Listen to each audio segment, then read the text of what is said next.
Do you know what I mean? They're friendly and stuff, better than North London, isn't it?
Rush hour.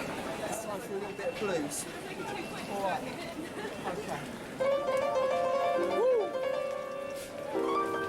All these people rushing, very important things to do. They ain't got time for the blues. Oh yes. Perhaps if they just slowed down and enjoyed life a little bit, they'd be a little bit less stress in London.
failures.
All right. Sorry about that. How you doing? Good morning. I had to talk to my mom about something. All right, let's finish this up here. We got all the wiring we need. Got to make another wire harness today. Ugh. How are you guys doing? Everything good? Dude, I think I need to go to like a sleep doctor or something, man. Cause like yesterday, I couldn't get up. Yesterday I could not get up out of bed. I tried to and I fell right back asleep. I even told Remo in my sleep that I'll be up in 5 minutes. And I don't remember doing that. Today, dude, I woke up at the, excuse my language, I woke up at the ass crack of dawn. After going to bed about 2 hours before. 2 hours of sleep. I feel fine. I'm not gonna feel good in about 10 hours, but I feel great. Feel great. Got my cup of coffee. Got over here. Had to help my mom fix something. Her computer. You know, oh, EJ got fixed the computer. It's not working. Did you jiggle the wire? No. No, that's not how that rolled. But yeah, fun. So yeah, it's been a fun day, fun morning. Is it the car all day? No. So, all right, what do we have in line today? There's low ceilings in here, by the way. The ceiling is right here. This is me. The ceiling is right here. Yeah, I know somebody already asked. So, we're going to work on the truck for a little while. I want to try to finish the wiring in the engine bay today. It's all wired. I just got to cover everything up. And then maybe start tackling the interior harness, which is a friggin' mess because I was just trying to make it work. I wasn't trying to make it tidy. I will make it tidy, just like the wire harness that we have in here for right now. Yeah, got a little work to do, but today I got something cool. Check this out. Just on a side note, check this out. So I got this at Micro Center. Look at this camera. So instead of trying to use the GoPro to show what I'm doing, we're gonna zoom in with this camera and check this out. Ready? Boop, boop, boop, boop. Boop, boop, boop, boop, boop, boop. It's got a freaking light attached to it. This will be useful. That'll be very useful. Was expecting to see exhaust parts. I wish.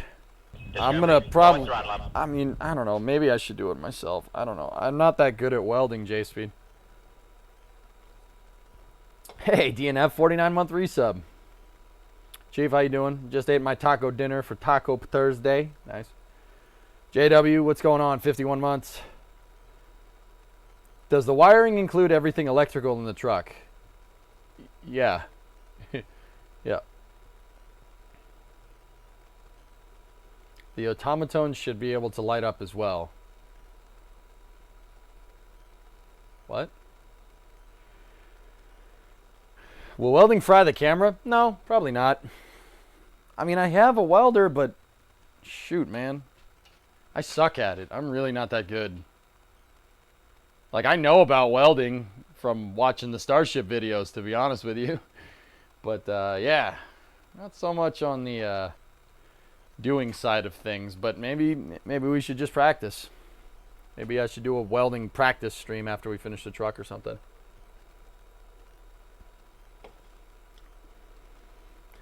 Yeah, Typhoon, the truck is wired.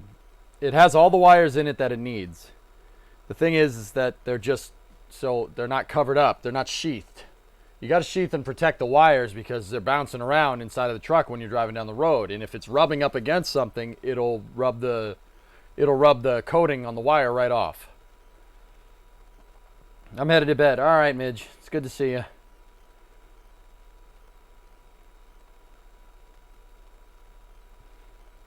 All right. I love old cars. Yeah, me too, man. Me too. Simple. Simple and easy. Doesn't need to be complicated. Everything is too complicated. It doesn't need to be complicated. All right, so we have to make the heater box wire harness, or at least start some of it. It's just 2 wires for the most part, but yeah. Here, let me just make sure that everything still works. Put the battery on. See what we got. What do we got?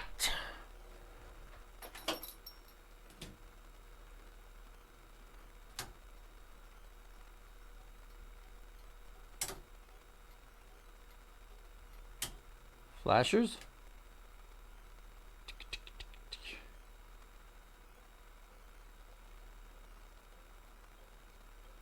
Wicked. All right. What about the lows? Lows work? That works. What about you? High beams? Yep, that all still works. All right. Cool.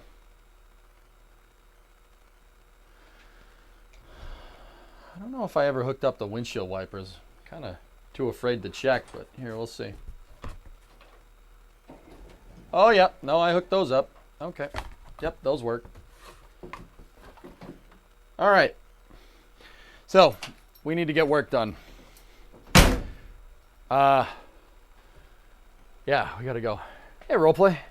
What's going on, man? How you doing? Speaking of Starship, they installed hot gas thrusters on the booster section. Cool, cool. Are we modding the truck like the one we did last Saturday in Beam? No. No. That would be nice. Hey, come replace the front hubs on your Mustang. Drive it here and I'll do it for you. You got to pay for it, though. All's good, thanks. Right on, RP. Sweet. All right, let's do this. First thing I got to do is make sure the light camera works. So let's get that working.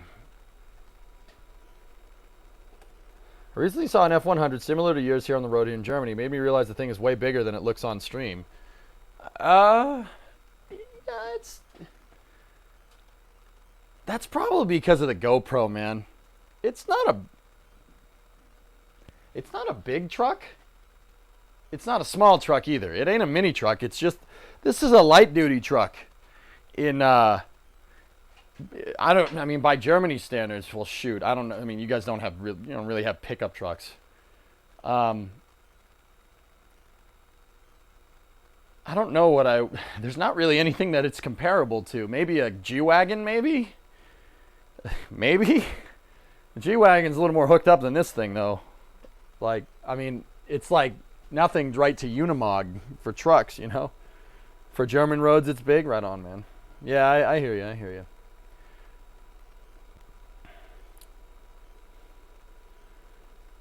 Gee, if I want to build a truck like the, like Frank the Hill Climb truck, I want to build one like that. I'm probably going to. Soon.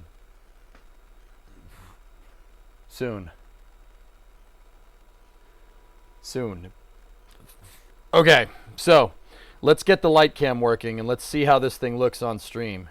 So I already have it added in OBS. Oh, hey, hello.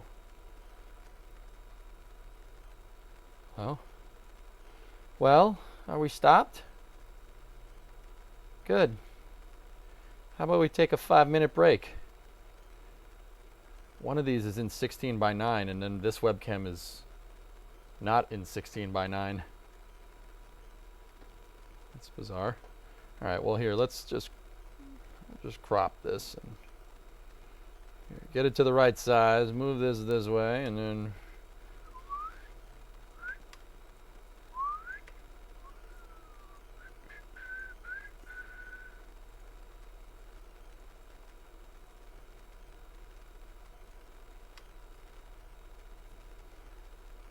Pardon me, this scene is currently under construction.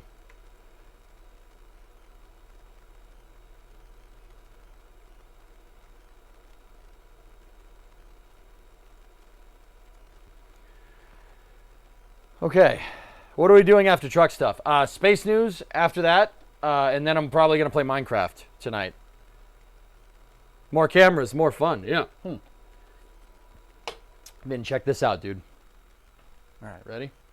This is going to be cameraception. Okay, ready?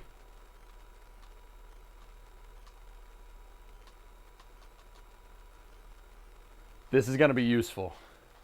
So like if I want to get in here, right, and show you guys the wiring, before I had to like put the GoPro somewhere and just be like, okay, I hope that shot's good because the wide angle is a pain in the butt. But now if we wanted to do some stuff with wiring, right?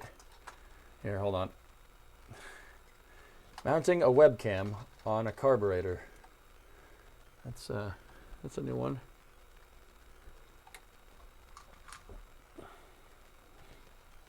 It lights everything up so we can see everything.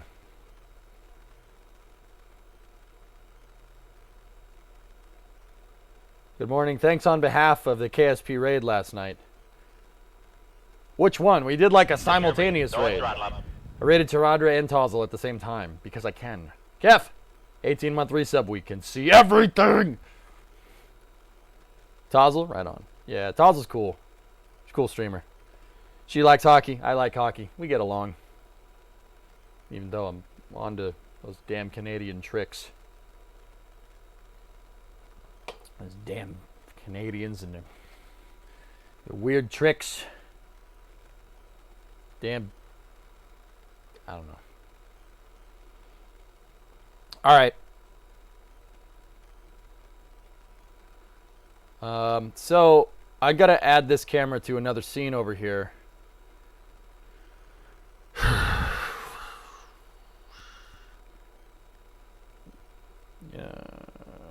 You know what? I'm gonna take this scene and I'm gonna copy it, duplicate,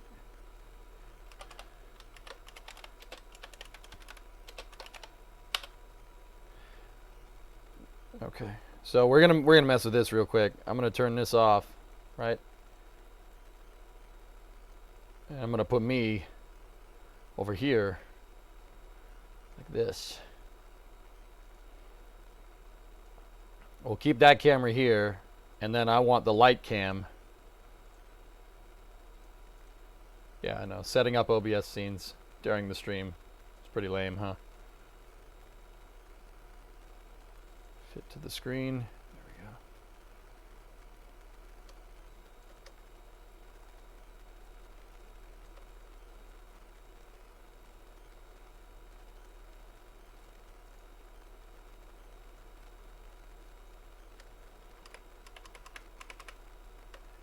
There we go.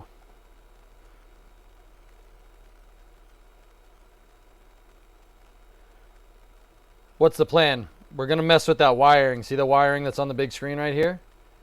Going to mess with it today. I got to finish it all up. I got to put it inside of the sheathing and stuff. And stuff and things.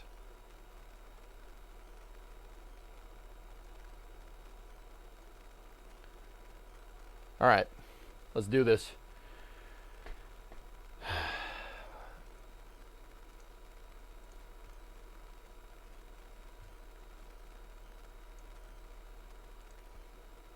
All right. Okay. We ready? I think this should give good perspective all over the place here. Yeah, this is good. That light camera is sick. I really like it. So, yeah, it's nice and lit up. Is that the brightest one? Yeah, that's the brightest one. So that's how it would look, right, with no light. Oh, yeah. Definitely better. Definitely better. Excellent. All right, let's go. So, we're going to have to get in here. Let me figure out, let me get Chad up over here and then.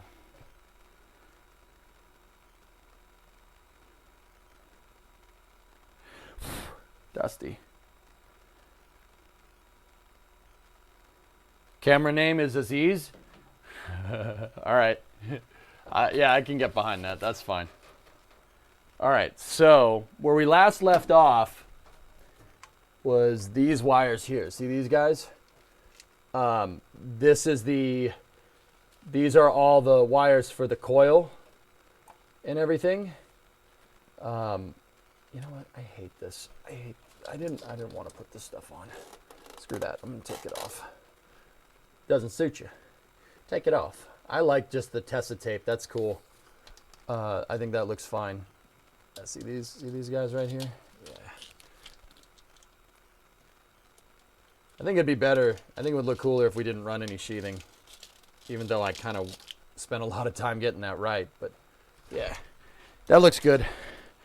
So the insulative wrap, you see that? Yeah, we gotta mess with that. All right. See this? Yeah, that's what we want right there. This is the power brake line. This is the temp. It's like we're messing in Stormworks from the other day. Right here, this blue. The blue and the, I guess, dark green, I guess. Gray, maybe? It's hard to tell from here. This is the oil and temp sender here. It's like we're doing what we're doing in Stormworks the other day. Or yesterday, when we were building engines. All right. So that should all be good there. All right. I should probably, before I mess with the wires, I should probably take the battery terminal off. That would probably be good. Okay, so see all these wires up here, all this stuff? I have to get this stuff all covered up. All this. We have to cover all that stuff. I have to get it all packed up and tidy. I want it to look like this over here. See how this is just nice, cleanly ran? This is all the headlight harness and everything. This is all the wiring to the headlights. I want to get it nice and clean, and I want it to look like that. So we need to go from that to that. Any questions?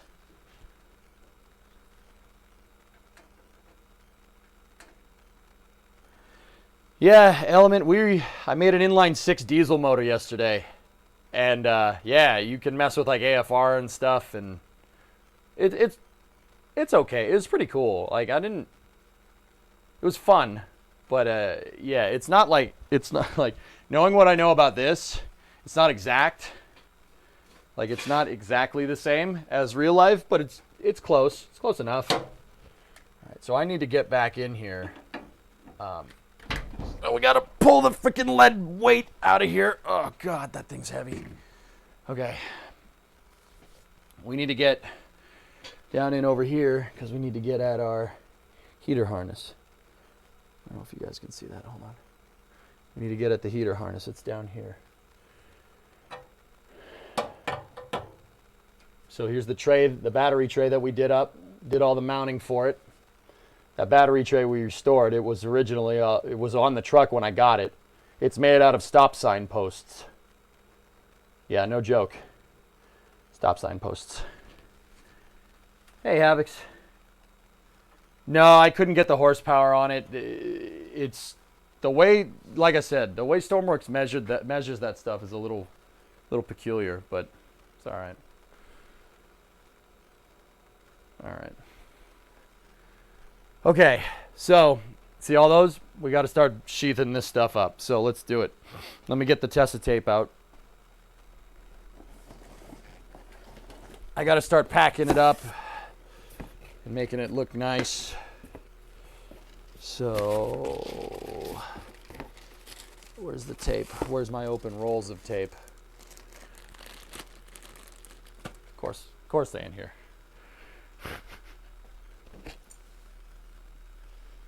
Why would they be?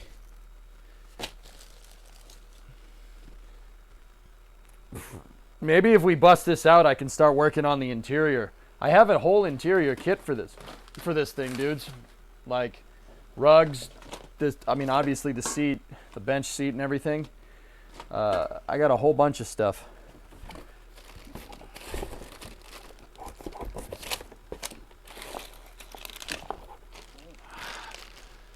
I don't know where I put my other rolls of Tessa tape. I'm gonna undo. So this is like the insulation and protection right here. I'm gonna undo it. I'm gonna open that and then I'm gonna find the other one. Discovery. Go with throttle up. Oh, sweet, here it is. Got it. Goat him. Excellent. Hey, Theix. So this tape right here is it looks like tape. It's really insulative sheathing. Here, I'll show it in the GoPro, which should be... You know what? How about I show it on the cam that has the light on it? Yeah, see that? It's not tape, because like here it is next to electrical. See that? It's not electrical tape, but it kind of does the same thing, and it's also heat shielding too. Discovery, go and throttle up. First time I've seen the truck in a long time. Hey, Dodo. Hallo, Dodo, wie geht's, mein Freund? What's up, man? I'm gonna move the alerter off of my face. There we go. Tier 2, 67 month 3 sub. Doo-doo-doo!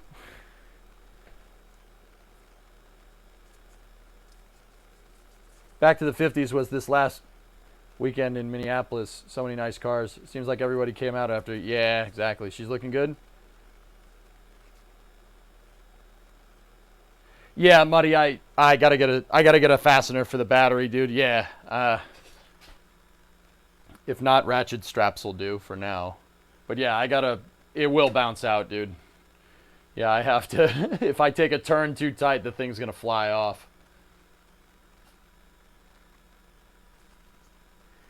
Athletic tape? Yeah, kind of, yeah. Here, let's see. Can I like get this thing like up here? No, that's not gonna work. How about like right here? Can we do that? Can we get away with this? Oh, score. You guys got the view that I have. That camera is really cool, man. It's the original battery location. It's not the original tray. The original... So this has a dealer-installed heater box from a 56 F100. So the truck came from the factory with basically no options, nothing. It was just an engine with a transmission and a drive shaft, a seat, and a pickup bed. Like basically a covered wagon with a motor in it. That's how it came from the factory. This is a Texas truck, by the way. This truck was made in Dallas.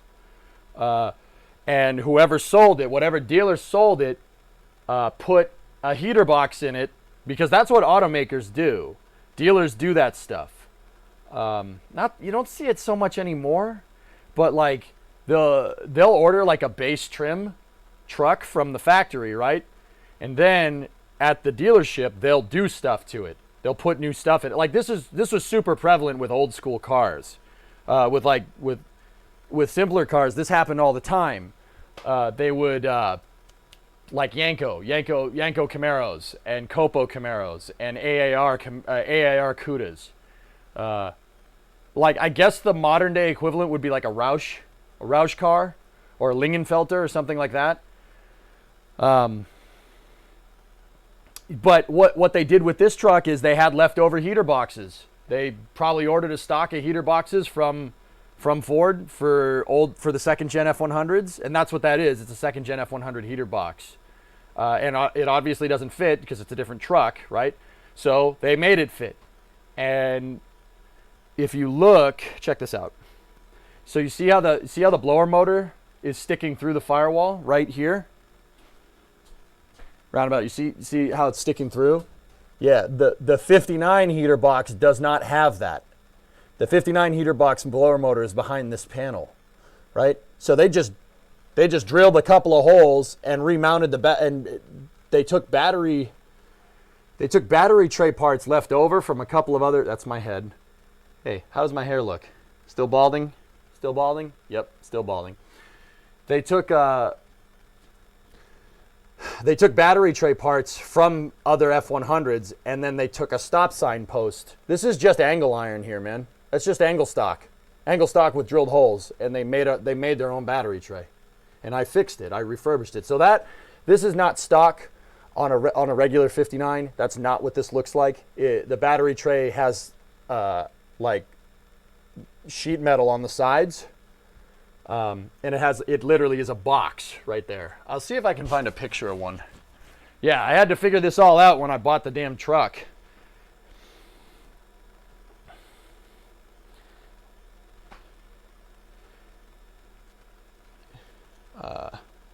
Here. So 1959 Ford F100 heater box. I've gone down the rabbit hole with this, trying to figure this one out.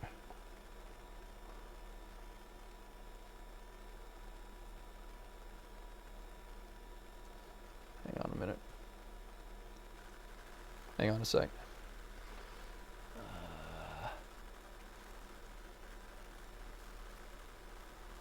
Yeah, see, there's the blower motor that should be on it. It's behind that panel. My blower motor's over here. It's right there, which is interesting. That's the heater box that I have right there. That's exactly what mine looks like, but I refurbished it. I refurbed it on stream. That's the exact box that I have.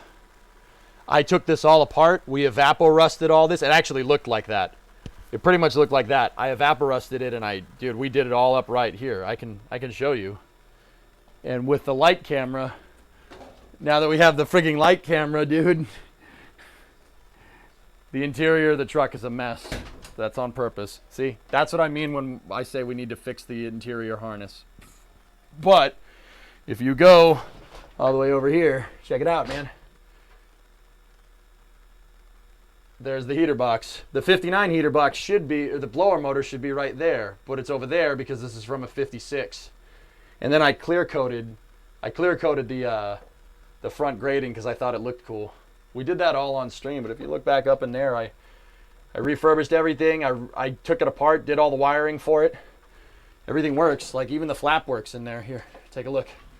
I hooked that all up. I hooked up the linkage for it.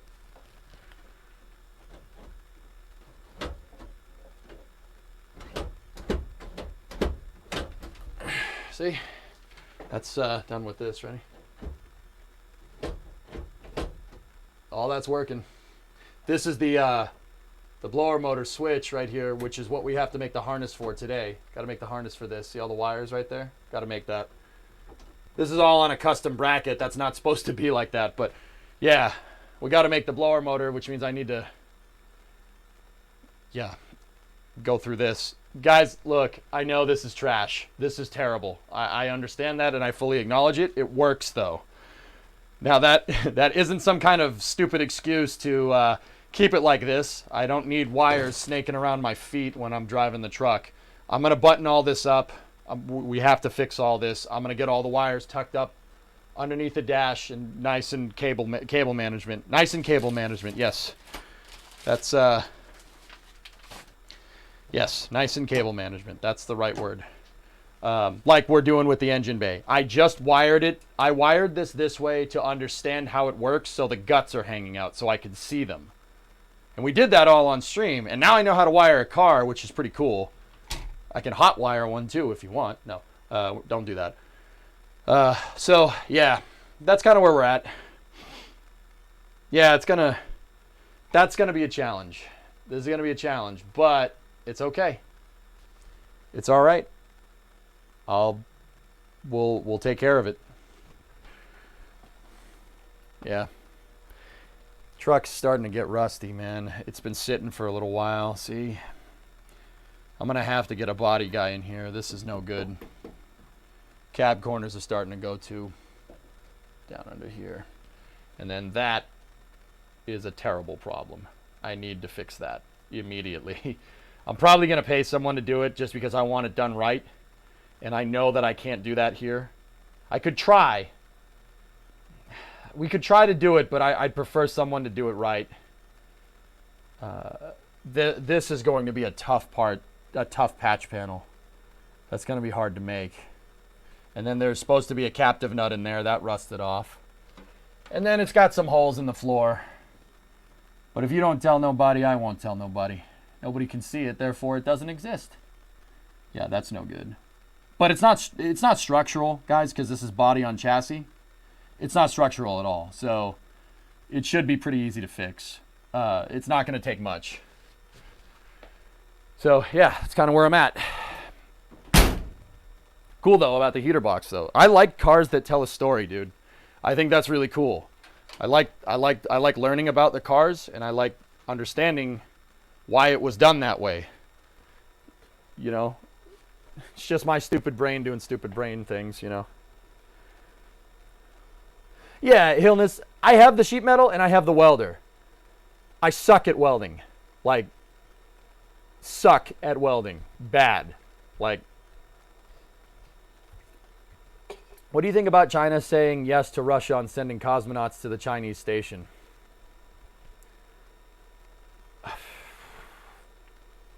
Have you ever painted it? Yeah, Azizovic, I did. Not the red, so some of it. I haven't painted all of it. So, Gujar, I'll answer that in a moment. The quarter panel, I did that. I painted this here with rattle cans. If you noticed, it's not exactly paint matched because you can't cut spray cans to match the color. Stuff happens. And then I did the bed. The entire bed is restored. I did all of that. I painted this with a rattle can in the summer of 2012. I did this with rattle cans. I did it with rattle cans, and I tried to dilute the paint as much as I could to match the faded red. I didn't have the patience to do that over here. So it's a little bit mismatched, but I'll be honest, I don't care. I really don't. When it's done, I'll pay someone to do the body work and get it done correctly. Or maybe we could turn it into a stream. If I find the right guy, we find the right person, maybe they'll want to stream doing the body work. And, you know, that would be cool. That would be really cool. Going to someone's shop and doing the body work, I'd do that. And shooting it on stream, that'd be really cool. I would enjoy that a lot. And, you know, we could sit and watch paint dry again. It'd be great. Yeah, so that's all done with rattle cans. That has a wood bed in it. Everything is good there. And then Azizovich, I did this. I redid the core support. This thing was rusty as hell. I sanded this down. I fixed it. This is all me. That's obviously me. That's kind of crusty though. The firewall, I had this thing all apart. This truck was a shell. I took this thing down to just the metal. I took everything out of it. Everything. All of it. It was just a hunk of metal with some tires. And I rebuilt it from the ground up. Everything. I've never done that, and it was a pain in the butt, and it's taken me 8 years to do because I'm self-taught and streaming and whatnot. But yeah, pretty good. Pretty good. Send it over the pond to Emma Mad Ford Engineering. Mick said he wanted to come and work on it, dude. He is, I mean, dude, I'd do it. I'd send it over the pond. I'm just worried though with Mick. It might come back with like a blown supercharged V8 in it or something. I'm not gonna lie, I wouldn't be worried about that at all. Hey, Dead Crew. Good at the old stick welding, yep. Yeah, welding is like drawing. It really is. You want to get better at drawing? Do it. Do more drawing. It's that simple. So maybe in that regard, I should just shut up and start welding. I have a little stick welder somewhere around here.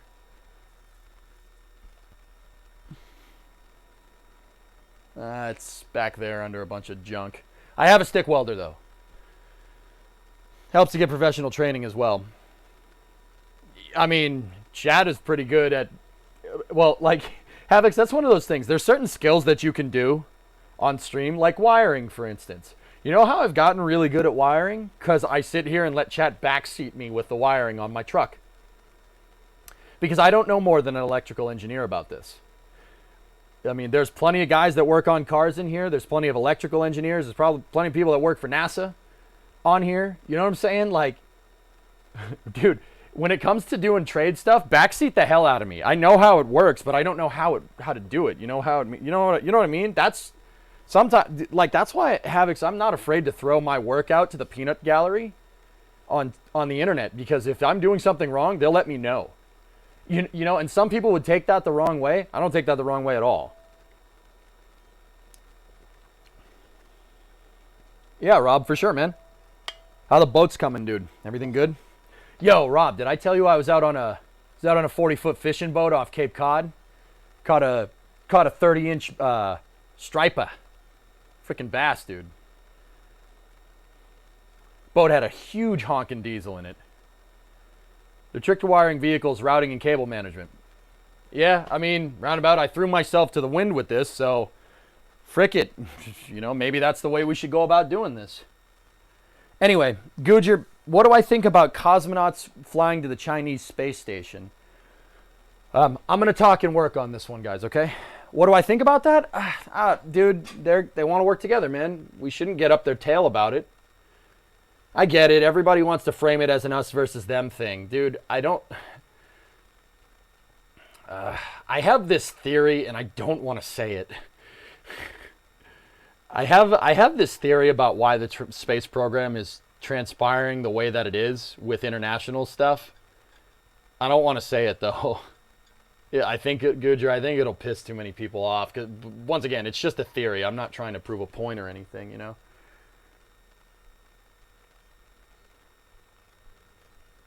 Good luck with the truck today. Got to go do some work. All right, Element. Be good, man. But the Russians and the Chinese want to work together because it's profitable for them to work together. That's the operative word, dude. You guys, like, you gotta, I mean, I study the Russian space program pretty friggin' hard. Day-to-day operations. I have guys translating this stuff for me, and I'm trying to, like, I'm not trying to sit there and be like, oh, you know, I'm going to peep on what my enemy is doing or some crap. I know that that's what everybody wants to think. No, I just genuinely try to understand how Russia works, because the culture is a little bit different than ours, dude. It's a little bit different. That's something I'm coming to realize.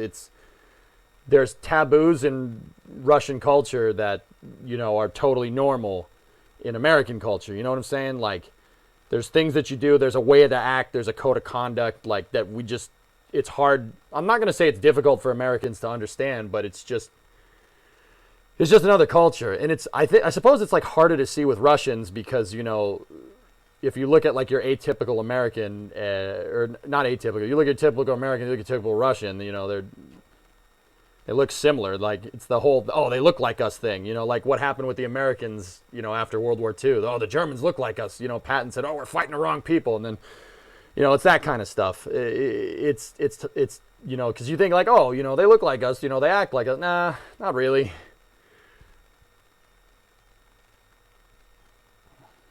Space is well on its way to being yet another militarized zone. Yeah.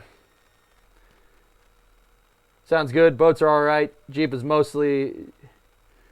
taking most of my time now. The welding is all done, but the airbag problems. Ugh, airbag problems. Have fun with that. So, like, my theory about that is it's kind of messed up, but profitability is the key. You got to understand that Roscosmos is a state-owned corporation. They're beholden to the shareholders, just like a corporation would be. But the shareholders are the state. Dimitri has to turn a profit. He has to turn a profit or piss your boss off. I wouldn't want to do that. I don't know about you. I wouldn't do that. Would you piss? You know who Dimitri's boss is, right? I wouldn't want to piss him off. Nope. No, we're good. Yeah, no, I'll make this. I'm gonna go back to work. Bye. You know, like. I ordered a SRS timing light just to get it through the testing. Look pricey to fix this month, so quick fix first. Yeah, I hear you, man. I hear you. Rob, you have the JK, right? That's what you have, right? It's a JK. It's newer, right? It's not an older Jeep. I mean, airbags, obviously. Like.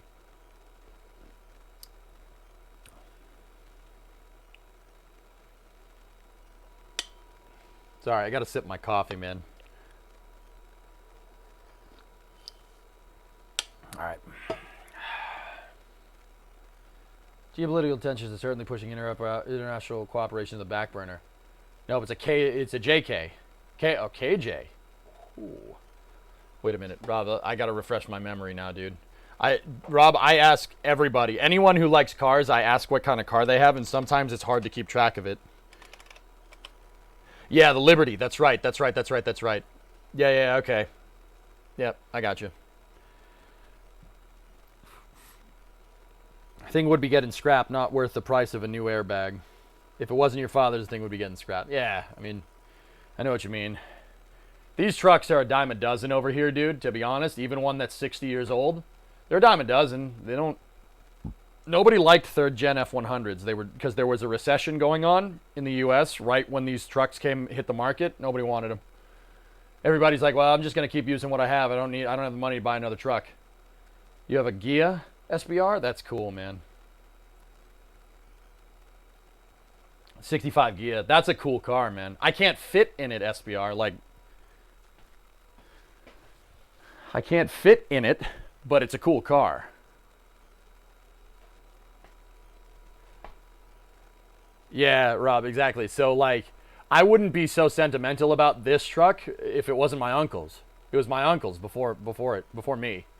I got it from him. I bought it after I graduated from college. Yeah. Bought it after I graduated. Right now, used cars are way overvalued. Yeah, but I wouldn't classify this as a pre-owned car. It's not like I can take this to a dealership for a trade. You know? Dad has a 57 Bentley Havoc. That's cool. But yeah, if this wasn't my uncle's truck, I wouldn't be so sentimental over it. But also, at the same time, it's a Texas truck. This truck is made in Dallas. This is a Texas truck. So, I might be from Massachusetts, but I'm damn proud that this is a Texas truck. There weren't many of those. They stopped making trucks in Texas in 1970. So, I'm like pretty damn proud that this is a Texas truck. I'm pretty proud to own a Texas truck, a Ford truck that was made in Dallas. That's pretty cool. So, yeah, I like it. Probably not, I'm never getting rid of this thing.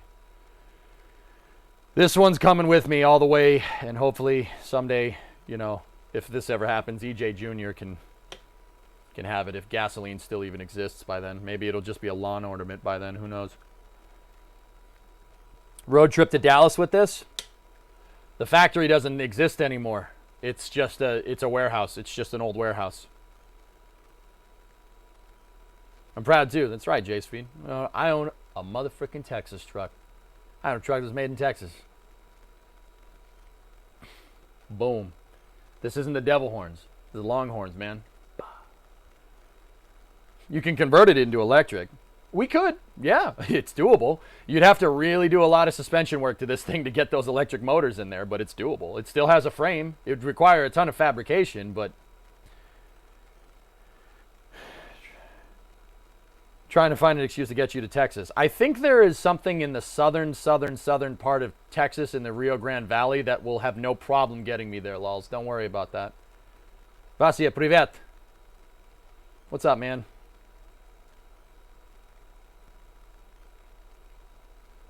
How long will you be able to fuel it? I'm a big believer in gas being rare a lot sooner than we're ready for it.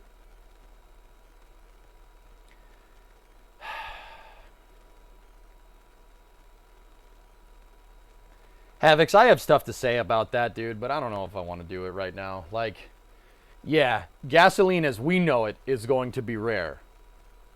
But that doesn't mean never, bro, like, okay, think about this. Like, look, yeah, it's fossil fuels, finite, etc., etc. Like, I totally believe that. Yeah, we're definitely consuming more than the Earth produces. Like, that's pretty straightforward stuff, right? Like, anybody can understand that. You know, we're not scraping the bottom of the barrel. However, you know, with synthetic production and, you know, and I know people are going to love this, but like fracking and stuff, like, is a good example of, you know, we're discovering new ways to get oil and we're discovering new ways to make it. So,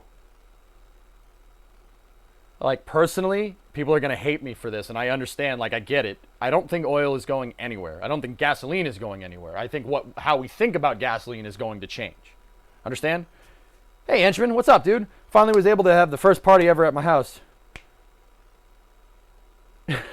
Everyone was vaxxed. What happens? You got food poisoning from your aunt's meatball. That's the 2020s, man. Hey, if that's the worst of your problems, man, I suppose everything's okay, right? Hey, Tarandra, what's up, dude?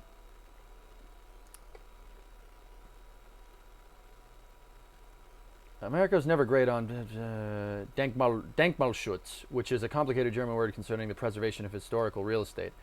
We're pretty good at it, man. Like, it depends. Like, okay, so in terms of preserving stuff, the national park system is pretty immense. Like, we have national parks that are the size of some countries, like Yellowstone, Grand Canyon National Park, the Everglades down in Florida. There are national parks that are quite literally in the states that are the size of countries. I mean, there is what's the name of the one that we flew to in Flight Sim up in Idaho? It was beautiful, man. It was like, even in Flight Sim, even with the photogrammetry, it was freaking out of this world, man.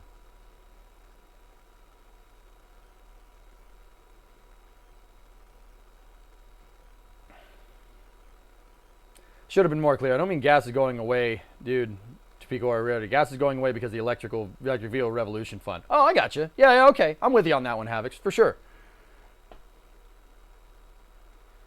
Like, look at how gasoline was produced 50 years ago as to how it's produced now. Totally different thing. If you took modern day gasoline and tried to put it in one of these, the carburetor would just. How I know? Because if you put modern gasoline in this car with a carburetor, it goes. I mean, those old cars are designed for leaded fuel with lead additives in it. It helps keep the engine nice and happy, to say the least. I guess the national parks, I was specifically referring to buildings, old factories as well as residential. I mean, yeah, I got you, Heinz. Okay, yeah, I understand the context. Yeah, I mean, it's like a blackboard, dude. Just erase it and use it again. With that being said, Luft, it depends on where you go. Like, okay, so the thing about the U.S., dude, is like, yeah, I mean, if you're outside looking in, you see the federal government, okay? So you see the guy in the White House. You see the House of Representatives, the Senate, stuff like that. You see the reps and you see the senators.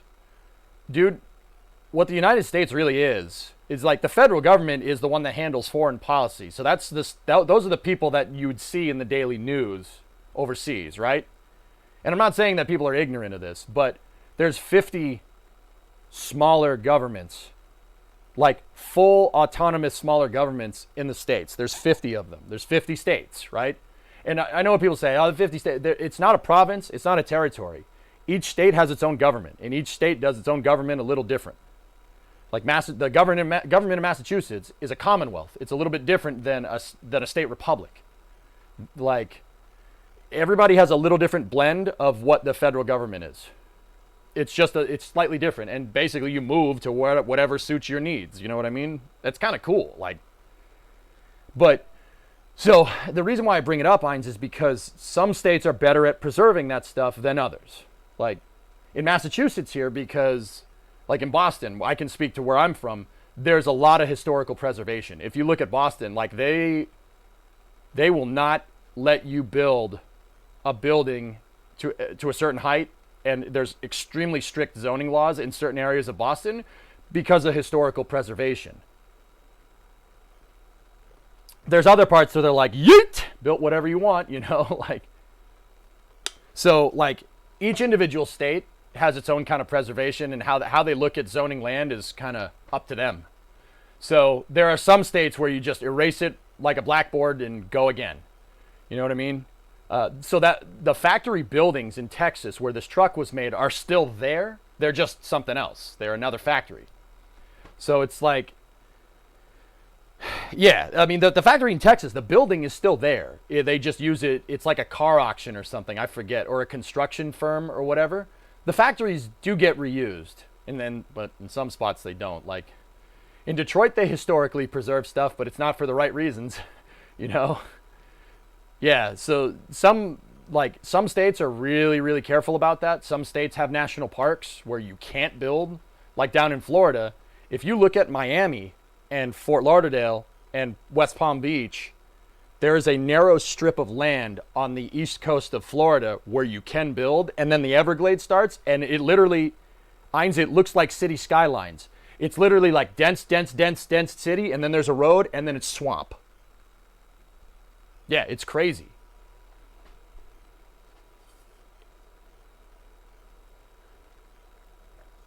Charging stations at every dealership, Hillness, is dude, hey, you know, I like that Ford is competing. That's cool. That makes me really happy. I'll be honest with you. Yeah, so it really depends. It really depends on which state, dude. Like, we have that autonomy here, and that's what, like, it's so fascinating. Like, even as an American, I grew up with this stuff. It's super fascinating how all 50 states are working together, but they're not. They are, but they aren't. It's really, really interesting to me how this whole system is set up. Like, I talk about, like, social behavior and stuff, right? Like, how do you get, like, think about this. If every state is autonomous, how do you get one state from not invading another damn state? Like, I know this isn't a modern problem by any means, but like when this was starting, like how did that not happen? The funny thing is that there were some states that declared war on each other over territory. Nobody ever knows about this. Michigan and Ohio declared war on each other. Like declaration of war. And they didn't really fight too much, but, you know, yeah, they fought over Toledo. Over Toledo? What? Not a modern problem at the moment. Yeah, Wiley, let's not. Let's not, bro. Yeah, dude, states have fought each other. It's like not like a full-on like I mean, there was the Civil War where a lot of states fought a lot of other states, right? Yeah, I mean, it's fascinating, dude. The history here is ridiculous, man. It's really, really interesting. And like that's what blows my mind. How do you get everybody on the same page like that? It's ridiculous. Like the states, Heinz, are almost as decentralized as the EU. Now, believe it or not, and I know this is going to sound weird, I know the EU is super decentralized, and that's on purpose, so every state can have its own relative autonomy, right? That's how we are. But the government, the Fed control is a little bit more than the EU, just a little bit more. Like we have more government control at the federal level, which I'm not sure. Some people won't agree with that, and some people will, you know. But whatever. Like you see something like the EU, right? And I see you guys say it with the space program. Like I'm like, why doesn't Germany have a space program? Why doesn't the European Space Agency launch people into space, right? Why is it only the French launching people into space, et cetera, et cetera? And they're like, well, nobody wants to work together. Like, the U.S. does that, but everybody works together. It's the strangest, like, how does that even happen? It's really, really interesting stuff, man. You get everybody on the same page with mail order catalogs. We went to war over Toledo and everybody wonders why we hate Ohio. Yeah, SBR. Yeah, I know. When I first met Brimo's family, they all have an irrational hatred for Ohio. Not really. It's just, you know, like when Brimo's parents were coming here for a vacation, right? They were like, we had to drive through Ohio. I'm like, all right.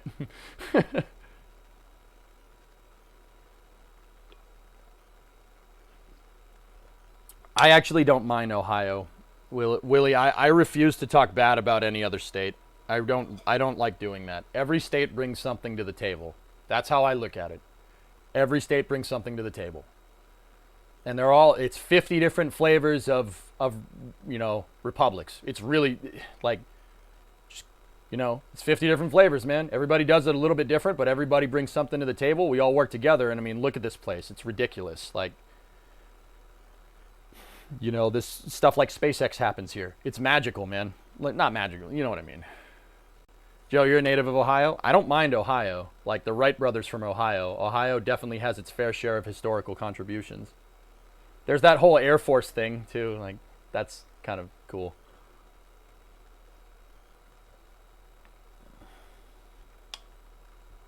We don't like the states west of Maryland because their smog comes here. OSU, the Ohio State. You know, just the birthplace of modern aviation. Yeah, whatever. Brimo, Ohio sucks. See what I mean? Personally, Ohioans don't take this the wrong way. I like Michigan. But I like Michigan because car. But Ohio certainly has its contributions to the automotive industry. Like, I don't know. The like 100, like, how big is the Jeep factory in Toledo? It's gigantic. It's the size of a small city. A lot of cars are made in Ohio too. Oh yeah.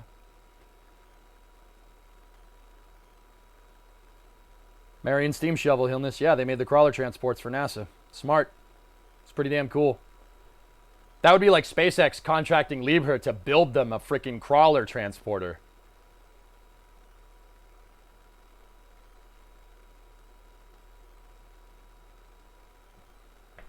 Actually not a bad idea. Grandfather worked for Firestone. It's cool, man. They got Toledo, we got the UP. I think you won. I like the UP SVR. It's nice. You know why? No one around for miles, dude. I like that. I like that solitude, man. As somebody that grew up on the internet, you know, like, I like talking to people now. I blame working in retail. Working in retail made me extroverted. And all right. But at heart, you know, UP, the Upper Peninsula, Dunfield. Michigan is two peninsulas. There's the Mitten and then there's the Turkey Leg. Turkey Leg? I don't think it's called that.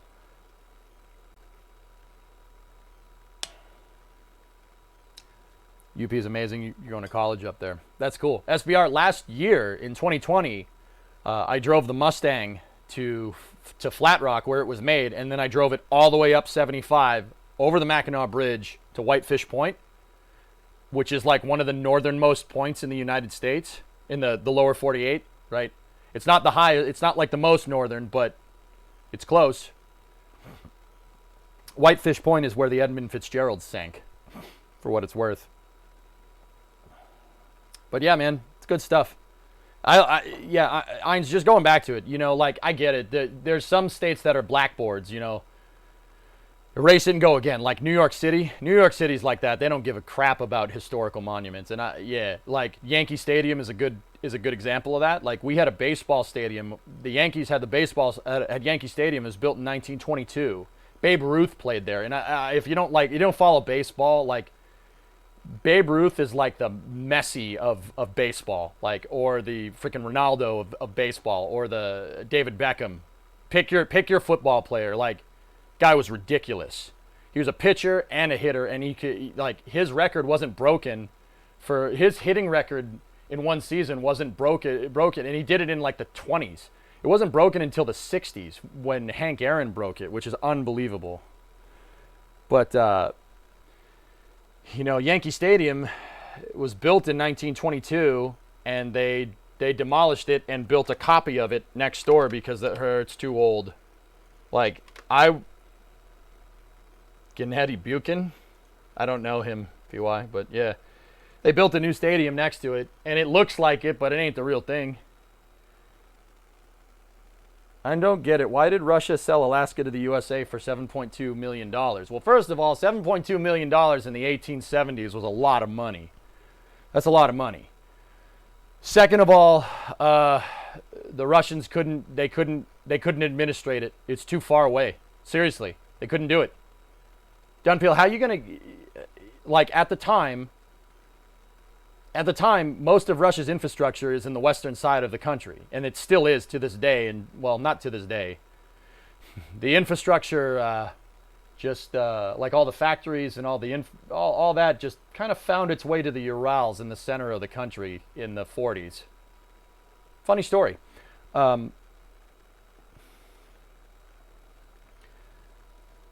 Actually, it's a funny story behind that. You're gonna love this. True story. So Dunpeel, they basically couldn't administrate it, so they sold it to us for cash. Hell, Alaska, I'm pretty sure, is a Russian name.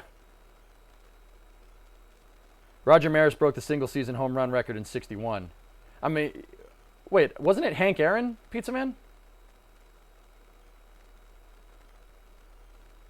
Maris.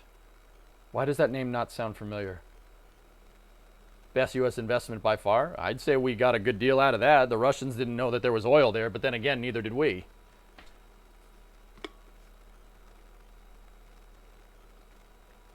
Hank Aaron's career in the 70s. Yep. Now if we could just get Canada. Look, if we're going to play this strategic game like that, we don't need Canada. You know, we specifically need one province if we're going to play this game. I don't like to think about it this way because Canada is our ally. You don't invade allies. I want Berta. Give me Berta. Yep, if we're going to do that. If we're going to go down that road, Alberta, I'll take that. You can have the rest. That's fine. We don't need anything else. Just take Alberta. Quebec? No, we don't need that. Don't need that at all. Would be nice to buy Vancouver. We don't need Vancouver. No, we don't need that. We'll keep our oil, thanks. Yeah, I know, Crass. If we're going to play that game, right? But I don't want to play that game because we're friends. Canadians are friends, not food. Wait. Nah, you guys are cool, man. Couldn't ask for a better neighbor. Seriously. Canada is like the neighbor that puts up with all your crap. Like, the guy that lives next to you, you know you're too loud. You know you play music too loud. You know you play that damn music too loud. You're up at night, you're partying, you leave trash in the front yard. And the neighbor's just like, yeah, it's all right, man. It's cool. It's cool. It's all good. Don't worry about it. Yeah, you're loud, but I got headphones. It's all right. Your music is too loud. Damn right it is. Hank Aaron broke the career home run record in the 70s. Yeah, Pizza Man, that's right. What did I say? Hitting? You're right. Roger Maris. Yeah, yeah. I got to brush up on my baseball history. You know who knows baseball history, Pizza Man? My dad. My dad knows baseball history like I know spaceflight. Yeah. Turns out that once my dad finds something that he enjoys, he will go ham on it and learn everything that you possibly can. Gee, I wonder where I got that skill from. Sound familiar? Yeah, no, Laws, I'm definitely... Oh, me and my dad are we're definitely related. we're definitely related. Yeah, no, Havoc's really, no, it's... Dude, yeah, I don't care if I'm becoming my dad. My dad's cool. My dad's cool, man. That sounds like ADHD. Yeah, maybe Firebird. Who knows? I don't know, man.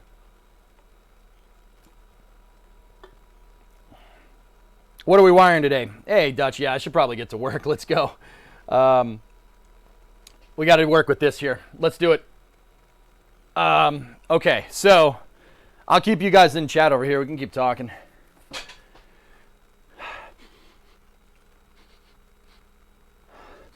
Uh-oh. Dude, I just got a whiff of mouse nest. I know there ain't any mouse nest in the truck, but I just got a if you know old cars, you know that smell. That's gone. Maybe it's just the window's cracked. All right, cool. We good.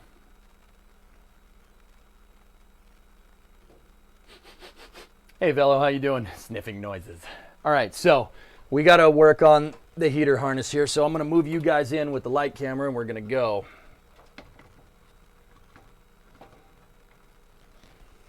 So I have a new webcam, and the webcam has LEDs, has an LED light built into it, so you guys can see what the heck I'm working on.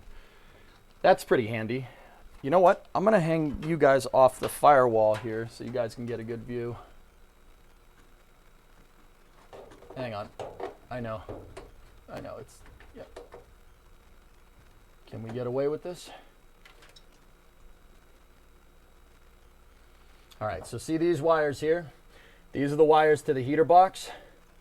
This is the blower motor. So this is the high speed and the low speed wire. And then we have a ground. We got to hook the ground somewhere. I'm going to have to get like a tap screw or something and ground this out to the firewall. This one right here. It needs to find a ground somewhere. Because that's how... Can you guys see this? No, you can't. Okay. Yep, of course it fell when I went to move it. Why wouldn't it? So we have 3 wires. I got to run 2 of these up to this wire harness that's right in front of you. So we got to run it up here and then that way. You know what? Let me find that camera angle's not working. Sorry. I know. I'm still getting used to the light camera. So this camera has a huge light on it.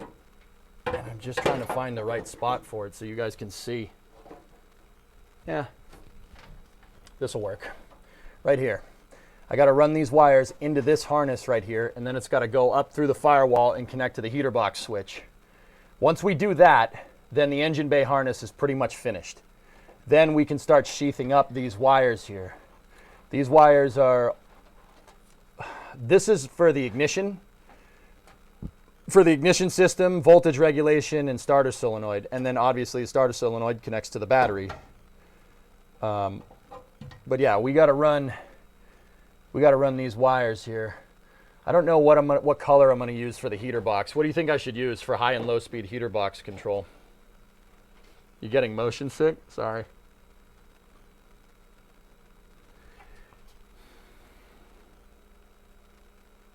Oh, nice, Naughty. That's cool. This is the realistic version of Stormworks. That's right. Jack can't see the wires because the bottom right is blocking the view. Oh, yeah, that's right. I got to remember, I got to frame things left, stage left. I wish new autos were this easy to rewire. They are. It's just, there's more wires. Wiring is not difficult. It's really not. It's not complicated.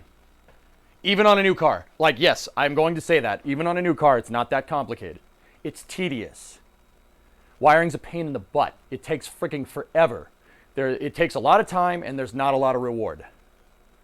Like, I've seen it with the numbers for these wiring streams, you know? Like, when I'm wiring the truck, everyone's like, yeah, okay, I'm going to go do something else. The end result, though, when the lights flip on, people like that, you know? Wiring's just a pain in the butt. It just takes time. And more chips which are not available. Now, see, Dunfield, this does not use that. No chips in this thing. This is all analog. Seriously, all analog. You want to know the computer? That's the computer right there. This thing. This is the computer for the truck. I think this is way simpler. I understand why cars aren't made this way anymore, but honestly, yeah, it'd be nice. You know what I would really like to do, I know a little bit more about wiring. What I would like to do is take the carb, right? So the carburetor has a lot of mechanical connections to it, right?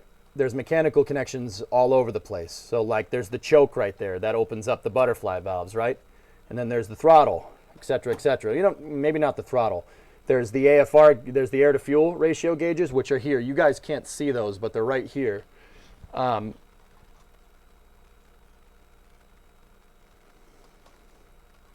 See those two needles right there? That's for air to fuel. And then this is manifold, this is positive crankcase ventilation, vacuum advance. You know what I'd like to do? Go on McMaster Car and get solenoids and stepper motors to be able to change this, and then have manual gauges on the dash to be able to tune this thing correctly right from the dashboard. So like have it work like a mechanical system that you can tune the carburetor right from the dashboard. We'd need a wideband to be able to get the right air to fuel ratio, but we can do that. That's no problem. Can you imagine if I have like a little dial on the dashboard with like an indicator light, so we have a switch to switch on the dial, and then you could change the AFR. So basically these two are metering screws that change the amount of fuel that's being delivered, like what we were doing in Stormworks. Same thing. Remember how I had the levers in Stormworks yesterday changing the air and the fuel ratio? This changes the fuel ratio right here. These two down there. See that? I could attach those. We could get some kind of coupling for it and make a stepper motor and put a stepper motor on it. We could put two of them right here, and we could wire that up. I could wire that up to a console in the truck and have it so it can turn these things. The reason why there's two of them is because there's two butterfly valves. Well, there's four on this one. There's primaries and secondaries. See the two primaries right there? These ones are primaries. Those ones are secondaries. What's the difference? Well, your motor's going to need more fuel delivered to the thing when you step on the gas. So when you step on the gas, it opens up the butterflies in there. See how it opened the primaries first and then the secondaries? Secondaries aren't opening. I'm sure that's good. Is this thing spraying? Is it spraying fuel at all? Nope. Oh, it's probably great. So these open, and then if you step on the gas even more, it actuates a linkage right there that opens up the secondaries, and the secondaries aren't moving. That's not good. But anyway, the secondaries will deliver more fuel into the engine at higher RPMs. So it's like you have two jets right here, and then you have two more jets right here. When you step on the gas, these two jets start spraying fuel, and then these two jets over here start spraying fuel as you step on the gas more. See, I'm not going to say computer control this thing, but we can mechanically control it, no problem. We just need to find a way to turn these screws from the dash. That shouldn't be hard to do. Seriously, a stepper motor with power grounded out on the engine, and then a dial to control the voltage on the stepper motor to zzz, zzz, zzz, zzz. We can make a mechanical computer. And then we wouldn't need no stinking chips, Dunpeel. We don't need no stinking chips. Chips. We don't need no stinking chips. Unless they're potato chips. Then we don't have a shortage of those here. Yeah, 787. Yeah, or we could just put a sniper on it and call it a day. The only reason why I would go and do the mechanical carburetor control is because that's cool. It's something different. A sniper EFI would be way easier. Hey, what's up, Noah? How you doing, man?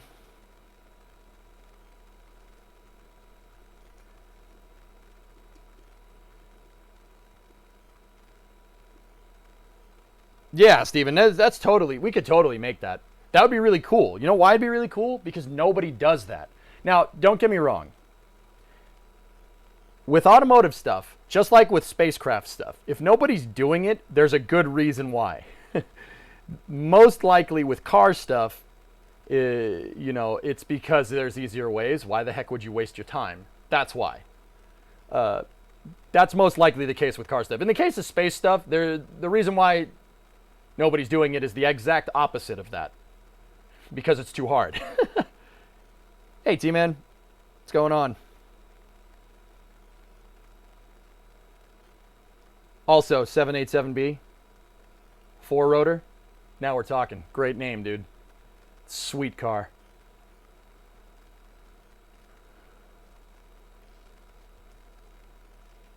It would be cool to rig a cable similar to how some mechanical fuel pumps have.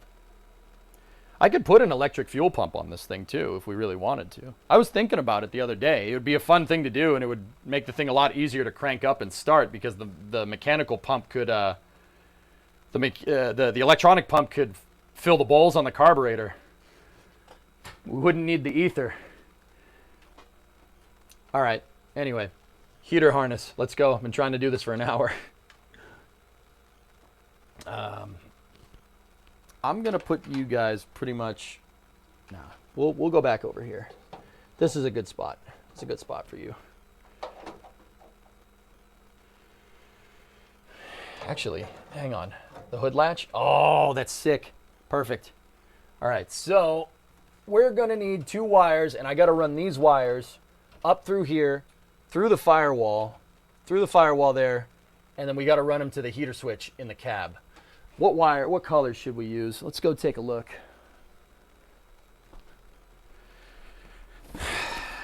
I got purple. Red. I don't want to confuse red. I don't want to use red because I'll confuse it with an ignition wire. How about purple and brown? That'll be good. I'm just trying to figure out a color that we haven't used. Why does the left side of the carburetor have a stud and the right side doesn't? I stripped a carb stud in the intake manifold, Benno, and then I drilled and tapped a new hole and used a bolt to hold it in place instead of a stud. Past EJ. It's jank. I know it's jank as hell. Sorry. I wouldn't have to replace the intake manifold. I just need to get a stud that's I think it's a 5/16 thread. But yeah, I mean, Benno, I just drilled and tapped a new hole. As long as it clamps down and it makes vacuum, who cares? I mean, chat yelled at me for doing that, but whatever. It is what it is. All right, we'll use purple and brown.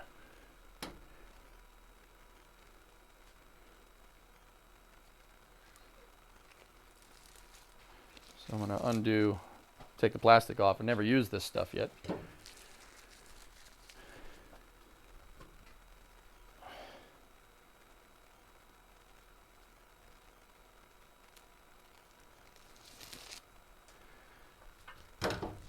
I just need to differentiate it from other colors. Brown. Function over form, I say. It works. I mean, that's a theory that I have about doing this stuff. It's just like KSP, you know, and just like kind of like rocket science in general. Dude, if you're going to try to make it perfect, you're going to be chasing a unicorn. If you try to make it perfect, you're going to chase a unicorn and nothing will ever get done. It's like when I was building the shuttle pad with no deadlines. I was trying to make everything as perfect as it could be and trying to waterfall test like NASA, and I ended up working exactly like NASA and not testing anything ever because I wasn't sure. You know, with this stuff, dude, get it good enough. It's simple. It's not rocket science. This does not need to be engineered to like aerospace spec. If I get it running, though, if we get the thing running and we start driving it around, there's no doubt we'll encounter stuff, right? We'll encounter stuff that I didn't get right. And that's fine. That's totally okay. I mean, because this is my first time doing it. I mean, hopefully it doesn't cause a fire. I'm going to bring a fire extinguisher when I go drive this thing around just in case because I don't trust myself. But, you know, like, I'm going to get it good enough, and it doesn't need to be perfect. It's not a spaceship. It's a freaking 60-year-old truck.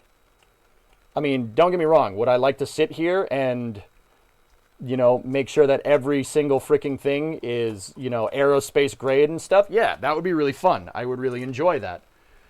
But at the same time, that mentality got me basically a nice piece of lawn art in this garage for 8 years. I wanted everything to be perfect. And then one day, a couple of years ago, I just said, screw it. screw this. I'm done with this. I don't want to sit here and keep looking at this thing and saying, oh man, I really wish I could drive this thing right now. And so I started throwing it back together. It's not perfect, but it's good enough.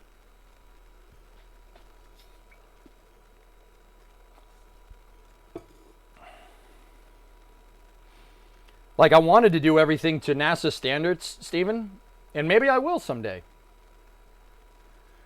But with cars, just get it right. It's not like, if you sit here chasing perfection, nothing gets done. All right, so what I'm doing here is I'm going to take some electrical tape and I'm going to tape the wire to where I want it to attach. I'm not going to solder the connection just yet because I'm mocking this all up. So I'm going to get a little piece of electrical tape here. And I'm going to take the brown wire and I'm going to attach it to one of the connections here. This is not permanent. No, this is too janky, even for me. Like, I know I just got through saying like, oh, just make it whatever. I'm going to put this on here and we're going to mock up this wire without actually attaching it. So where do I want this wire to go? Where are we going to run this stuff? Let's find out. This is a lot of theory crafting, just like what we do in KSP. So we could run the wires. These wires come out here, and I could run them. We could either run them behind the battery tray up to the harness here, or we could run it under the battery tray and into the harness here. I'm going to try to just give you guys a better shot of this. Oh. Almost dropped it. Don't drop it. So we could either go up and behind the battery tray and up to the harness right there, or we could go down and under and connect it in with the main harness over here. So if we run behind it, that'll work. It'll work just fine. Or the other thing that we can do is I could snake wires through these holes. I could snake the two wires through the holes because the heater switch is like right here. It's behind the firewall right there. We might not even have to run it with the rest of the harness. I could run it separately and just make a small little mini harness. We could do that. I might not even have to run it in here now that I'm thinking about it. I kind of want to do that. Yeah, I kind of want to do that. We should do that. We should use one of these. This is the hole from the old heater box. That isn't used for anything. The bolt for the heater box is right there. So I'm thinking just snake the wires through here. Just run them up behind and snake them through the hole. 2 wires with sheathing will fit through there, no problem, and run them right to the switch. I think that would be better. What do you guys think? Under the battery? Soldering might not be the best. That's the way it goes. Yeah. Everybody says, yeah, what Vasya said. When everybody says when I solder something, everybody says use the butt connectors. When I butt connector it, everybody says solder. So I'm going to do what I think is right. Really, when I say what I think is right, the truth of the matter is that it really doesn't matter. It really, really doesn't make a difference. These aren't handling high voltages. I mean, soldering is a more permanent solution than using a butt connector. But with the butt connectors, you run the risk of it just coming apart. It happens.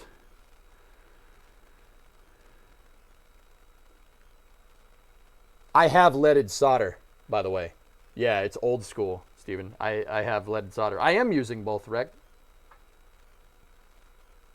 Hey, Rec, long time no see, man. Where have you been? Dude, I haven't seen you forever. How's the bikes, man? Get the thing running yet, or what?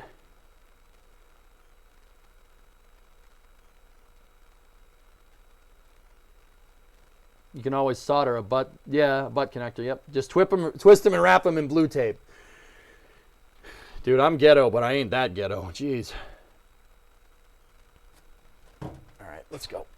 So I'm thinking up through there would probably be cool. That way I can button it up and finish this right now And then I don't need to run it in this freaking mess of a rat's nest of a harness, you know.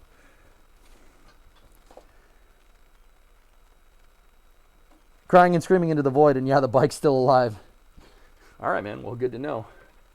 All right, so I'm going to need to go inside of the truck, and we got to go find that. We got to go find that hole right there. So let's go see what we can see.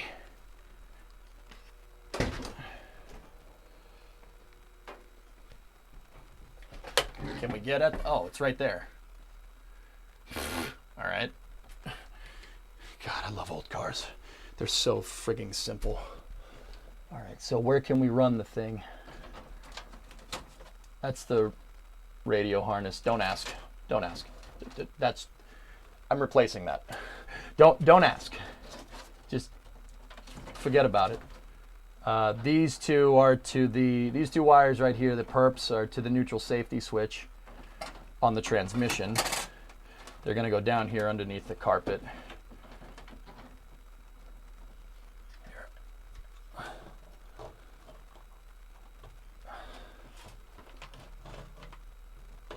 Sorry, just got to get you guys into a spot where you all can see. All right, so you can run through the hole in here. I just need to find a place where I can button these things up to the firewall so I don't want wires just hanging around. I want to get. I gotta lay down. Hang on.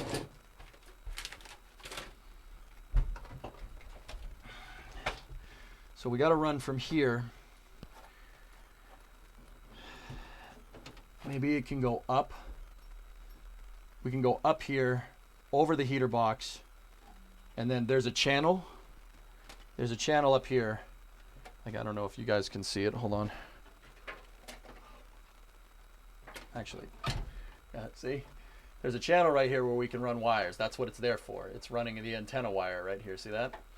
So we can go up over the heater box, into the channel, underneath the cigarette lighter and the freaking ashtray. Yep, ashtray, baby. Cool. And then we can go right into the switch right here. We need 3 wires for this. I need power wire, low and high. Let me just make sure that I have the wire in here. Let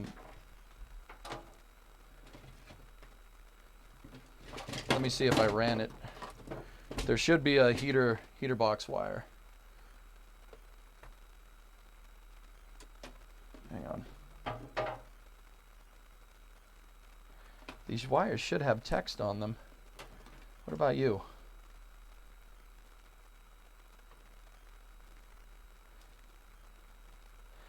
That's for an electric fan. That will work. I don't have an electric fan on this truck. It's running a mechanical, so we could tap into that wire and use it. I also have a red one here. That's radio. All right. So it seems like the rest of the dash harness is over here. Give me 1 second. Got tangled on the shifter. All right. So that one's third brake. We don't need that. So this red one right here, this is radio. So I don't want to use that because I need radio power. That's important. This one right here comes out of the fuse box, but it doesn't seem to have a label on it. A lot of this has labels in text on it, but this one doesn't. I'll have to go look at the wiring book. All right, what about you? What's this one? Oh, AC heat power. There it is. And it has a connector on it. Oh, no way. That's already done. Thanks, Past DJ. All right, well,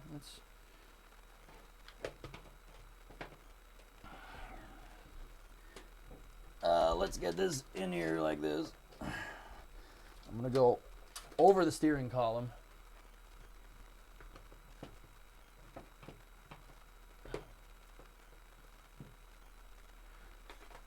I'm going to go over the steering column. There we go. And for now,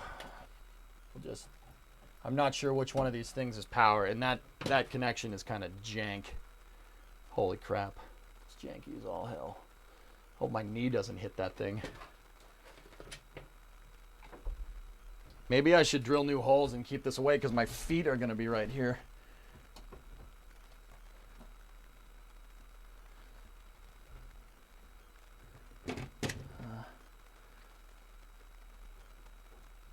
Maybe we should.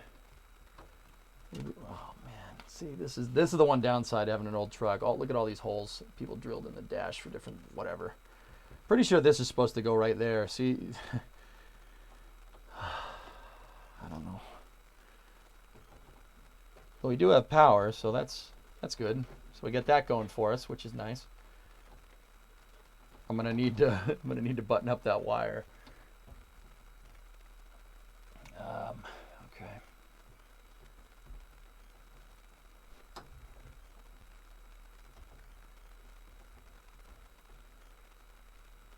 Yeah. I don't like how janky that is. But then again, we have a mechanical connection right here that opens up the vent. This is the mechanical linkage. It's just like a bike brake cable, basically. And then this is the choke cable right here. And then this is the defroster. Those are the defroster vents. That's what this is. That opens up the vent for the defroster.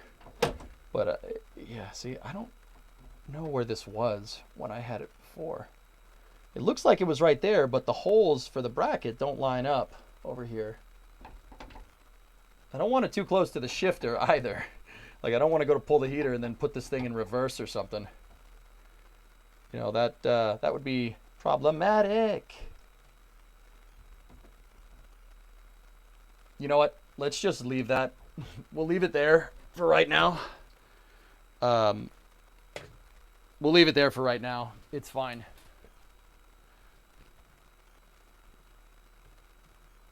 Hang on.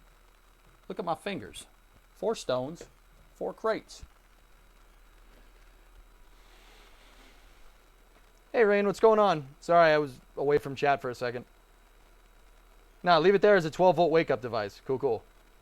Yeah, we'll do. Not going to lie, the wiring in here looks like the rat's nest in the tail of your bike. I have to... So, Rec, I've never wired anything before this, so I kind of just left everything out so I could look at it and understand how it works. I'm going to go... We're going to finish that in a second. Hey, FX, what's going on?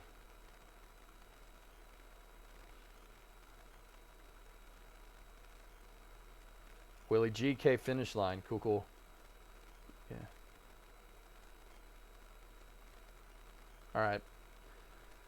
So, let me, do we have a tape measure here? All right, screw this. What about string? I got any string? String? I'm going to use string to mock up where I want the wire to go so I can get the length correct. Something I probably should have done from the start. But how was I supposed to know, you know? I don't know. I don't see any string in here.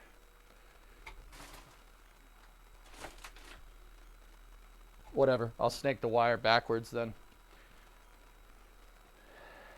Good, good.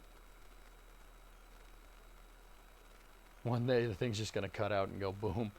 All right. Well, here's what I'll do. I'll undo the... I taped the thing. I taped the end open, and I don't want that, so I'm just going to get rid of it. All right. And what I'll do is I'll snake the wire. We'll snake the wire through.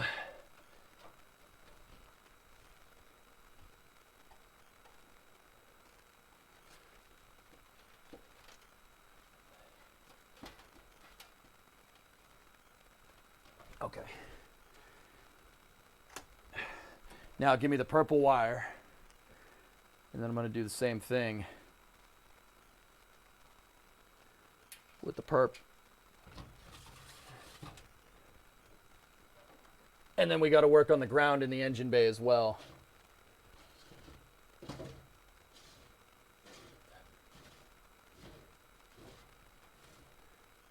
Okay. Let's go see what we can see.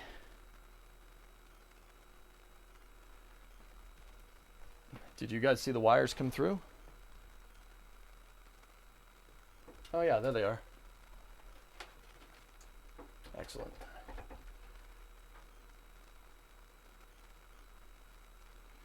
All right, so I got my purple and my brown wire over here.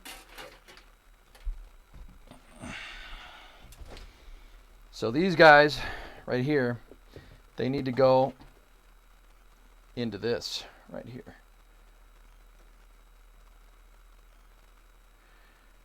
So what are we gonna do here? How are we gonna do this?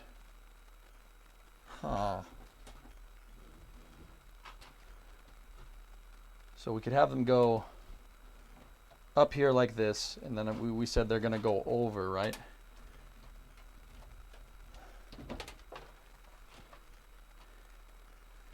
They gotta go up over the heater box.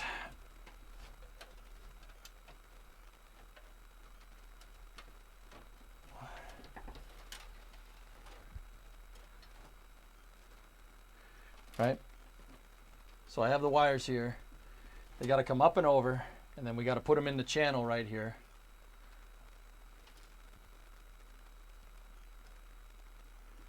Yeah. And then they'll come down underneath here. All right. Well, that's pretty straightforward stuff. Okay. I have a little bit of extra slack, so what we'll do is this. Where's my electrical tape? I should have an extra electrical tape in here. Where'd it go? Chat? Are you hiding it from me? Oh no, okay, I have it, it's right here. So what I'm gonna do is I'm gonna use this kind of as a trial run to button up the wire harness. Right?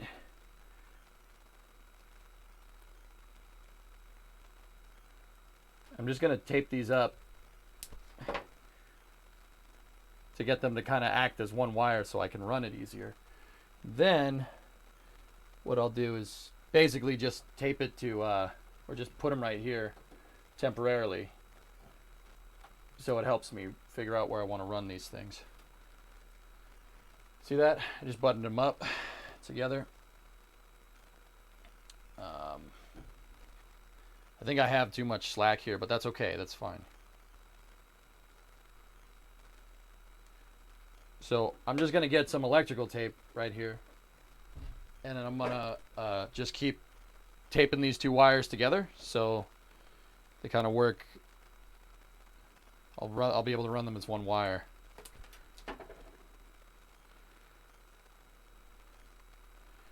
There, see? And then,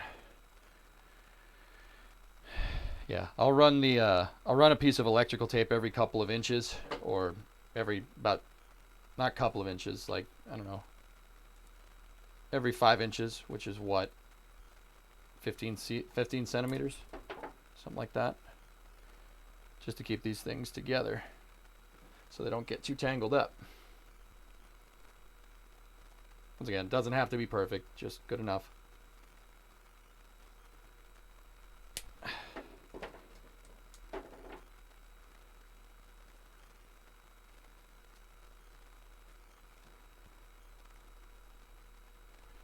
Sweet.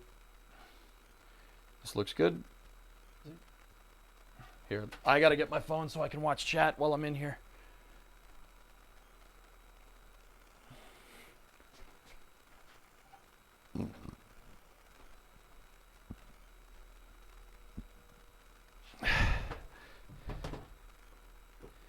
Is this thing ever gonna be done?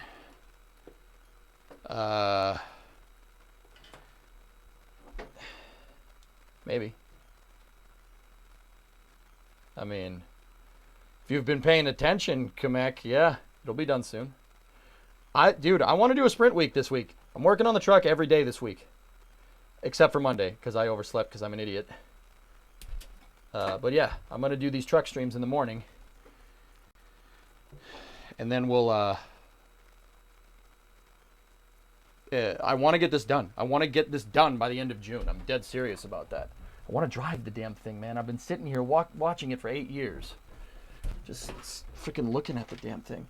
You know what I don't understand? Just on a side note, I lived here for like 7 years. And the truck was like directly under me. I don't understand why I never would, like, I even had the truck streaming set up here. Why didn't I just go downstairs and work on this stupid thing? I could have gotten so much done living here instead of having to drive here. I don't understand. I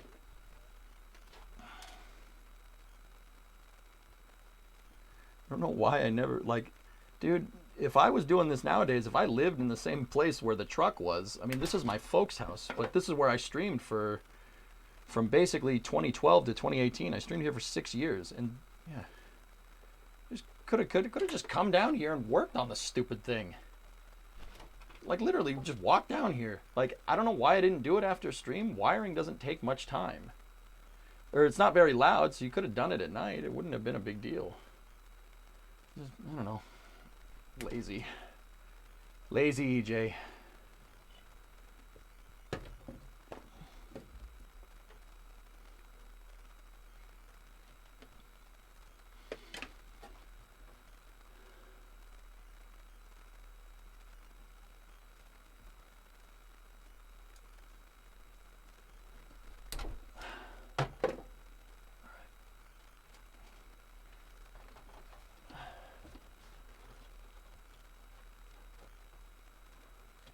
Oh, screw you. Don't tell me I ran the wires around a link. Oh, you piece of crap. There's a linkage here for the vent, and one wire is going over it, and the other one's going under it. Why? I should have checked. That's my fault. My mistake.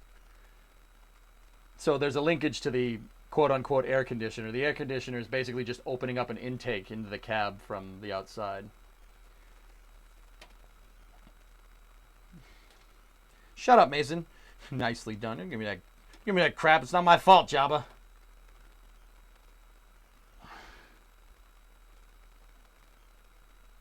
Sneaky, how are you? Man-child, DJ. Thanks, Airborne.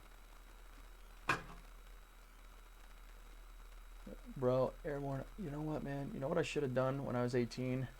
But I was too much of a dumb 18-year-old to do it. I should have joined the service, man. That would have been great. Would have been real good for me. I like discipline. I like discipline, I like organization, and I like structure. Because I'm a little bit scatterbrained when it comes to things. Service would have been fantastic to beat that crap right out of your head. You know, would have been nice. You lack of discipline, Daniel-san. Terada-sama, you lack of discipline. I should have done it, dude, but I had my freaking parents talk me out of it. And now I'll be paying off a student loan debt for the next 20 years. Yeah. Oops.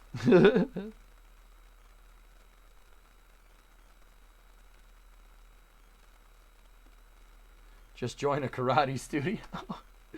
I'm good, man. I'm good. I taught it to myself. I taught it to myself from streaming. I used my job as an opportunity to grow. Okay.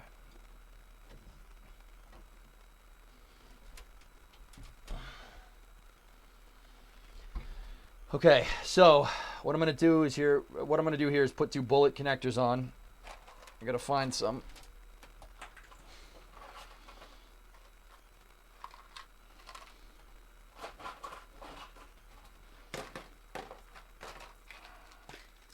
It would have been nice. I would have been good. I would have thrived in that environment, dude. Nothing motivates you to do stuff like somebody yelling in your frigging face. You know? It's the best motivation ever. You know why? Because your brain's like, why is this person yelling? I'm going to remember this, you know? Why are you yelling? Stop yelling. No, I can't stop yelling because it's how I talk. You ain't never seen my movies? See? That's why you remember what Samuel Jackson says. Anybody move, I'll blow your freaking head off. Who the frick is this guy?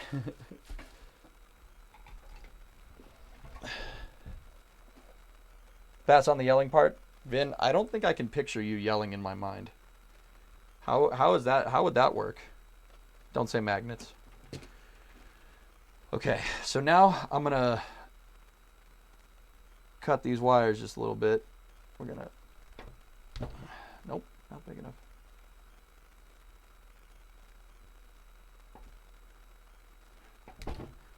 See, we've got to get to the beautiful coppery goodness inside.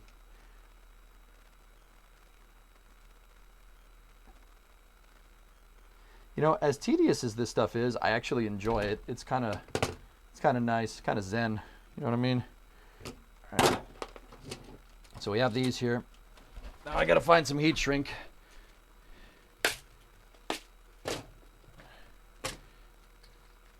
Heat shrink has been found. And then I got to go get my tool. Kip, man, that ain't a tool. That's a dang brick.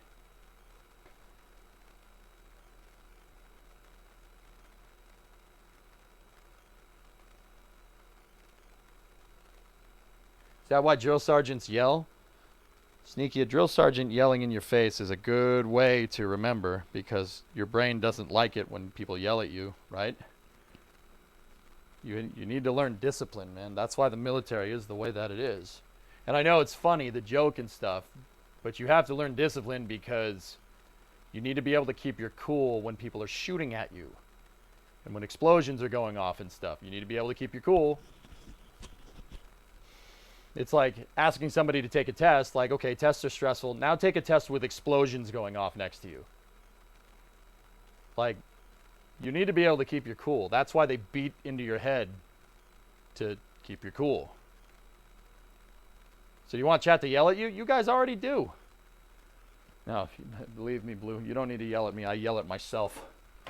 I yell at myself enough. Discovery, go at Go throttle up. at throttle up. Aussie, 18-month resub. Thanks, man. So putting the heat shrink on both of these here. And then I'm going to take the copper cables, paper patching, state of the art. Just going to twist the very end. I know you're not supposed to do that. I just want to do that because I like it. So now I'm going to double crimp the bullet on there.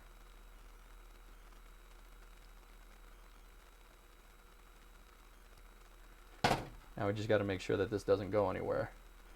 Do a stress test on it. It's good. Excellent. Now take the heat shrink, cover up the crimps, and then hit this thing with the flame. Here comes the flame, boy.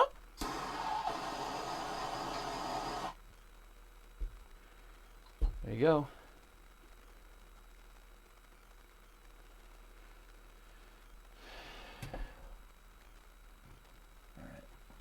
Now we got to do the same thing. The heat shrink is already on. We got to do the same thing over here, the other wire.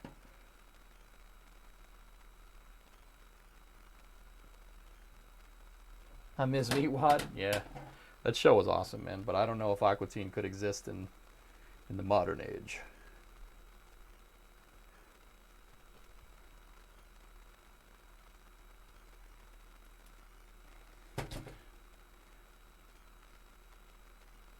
Alright, that's not going anywhere. That's not going nowhere. Alright, now I gotta slip the heat shrink onto this thing.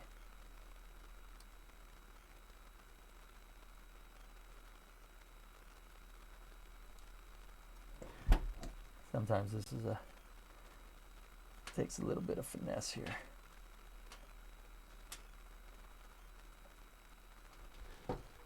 Alright, so now that that's on here, let's hit it with the flames. I know the plumbing torch is overkill. Sue me. Don't, please.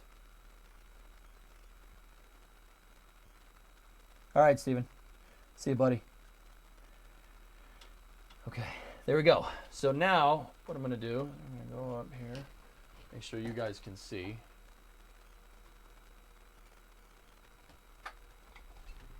I'm just going to plop these two in here. So this is the fan speed. These are the fan speed control wires that control the blower motor. So I'm going to run these wires. Take the torch so I don't lie down on that. That would be fun. I'm going to take these and we're going to run them that way.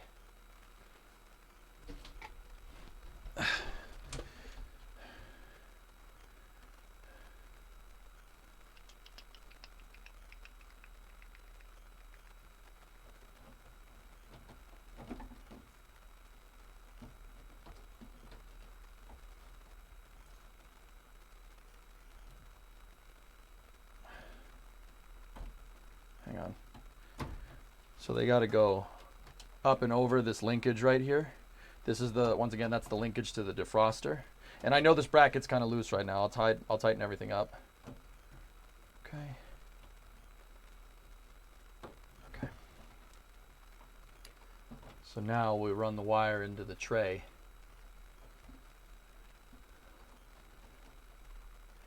We'll run it basically just under here like this. So once again, what I'm doing, this isn't going to be the final run for the wire. I'm just mocking it up right now.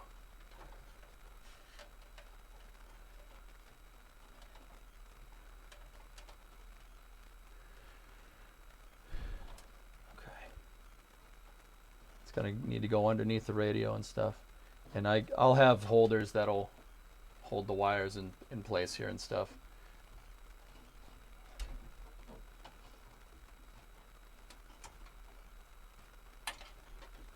All right, perfect.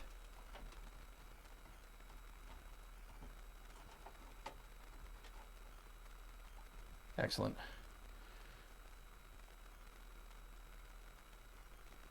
Same year as Luna 3, am you right? Yeah.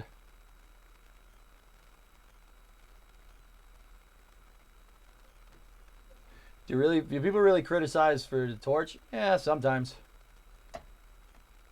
No, I get the so roundabout the stuff that I get from people is not like, oh, why are you using a torch?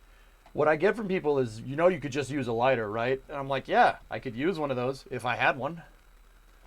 You know, like, people are so ready to give advice and weigh in on stuff, they don't realize that, you know, maybe I'm using a torch because I don't have a frigging lighter. Like, I know. Funny concept.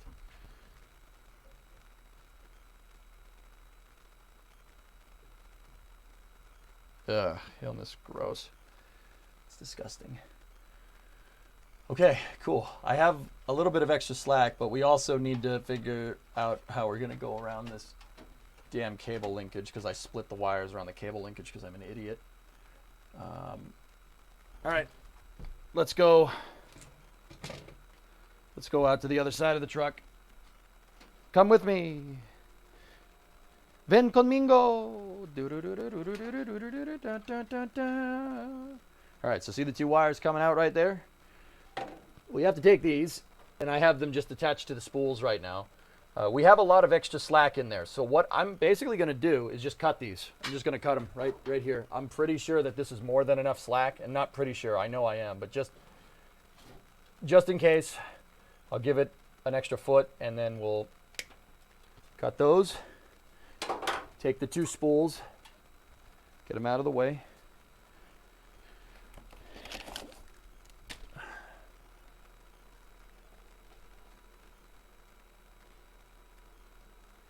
Don't you ever get tempted to tell folks to sit back and enjoy the show? Roundabout, I do, but I say it nicely. Or if I know the person, I'll just be like, sit down and shut up. You know, shut up. I mean, button your lip. Okay, boss. All right, so I want to go over. I had to get those damn wires out of the way. I want these wires, I don't want these things to get tangled up in a mechanical linkage. There's the hole.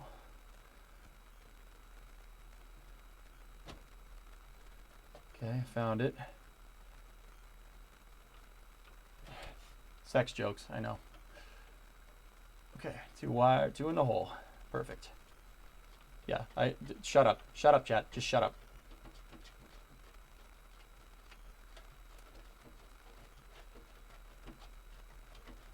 So once again, I had to just rerun it here because it was stuck on a linkage. Help me, wires, I'm stuck. Help me, I'm stuck on this linkage. Perfect, all right.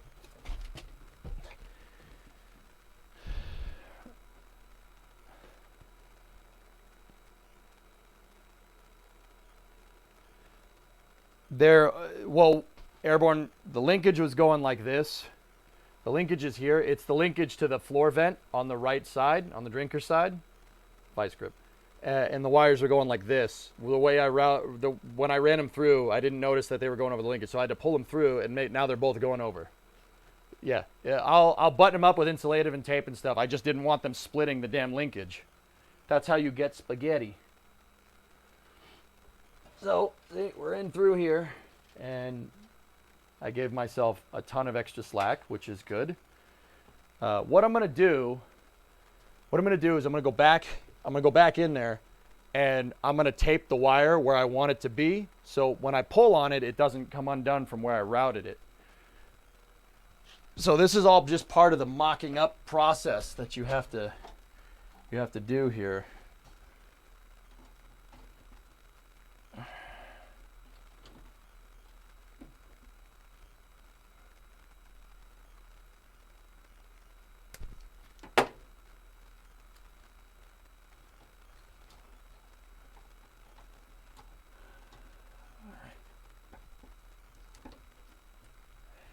There.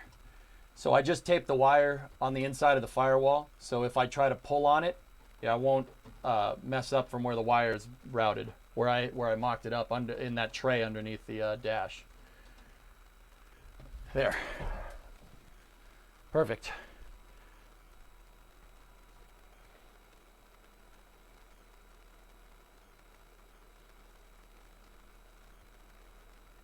Yeah, no. Okay, look, fellas, if I gave a crap every time somebody weighed in, I wouldn't be doing this job.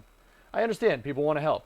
And like when we're playing Kerbal, the reason why like I can do this for like 6-7 hours at a time, then when it gets to the end of the night, that's when I start to get like is because I know that people just want to help. People either A, want to help, or they B, want to learn and understand what I'm doing so they can help. That's fine. Because they want to see it, because they like the content. It's a compliment if people are asking you questions in chat. That means you have compelling content that somebody wants to ask a question about. Trust me, I've been doing this for years. Like, that's why I don't get frustrated when people backseat me. I really don't.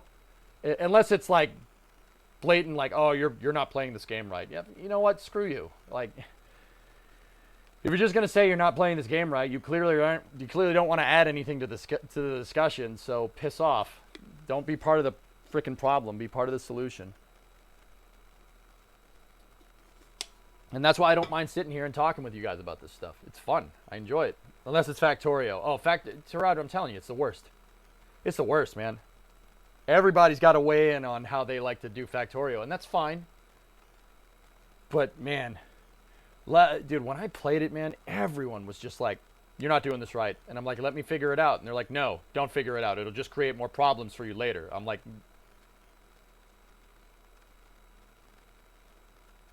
pretty sure understanding how this early part of the game works makes it.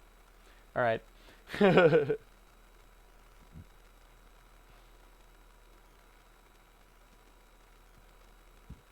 Yeah, Airborne. Yeah. They're taped off right now. Oh, geez. Almost tripped over the camera wire. That would have sucked.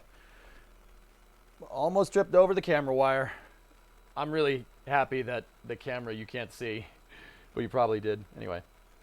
There's a regular who has rated me a few times. He literally has emotes that say wrong and do better.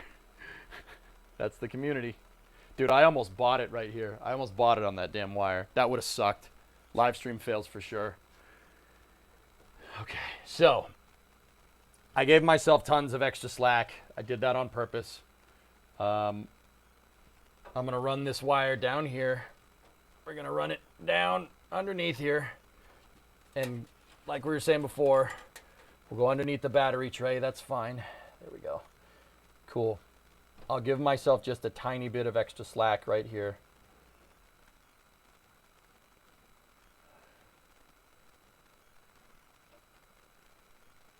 There.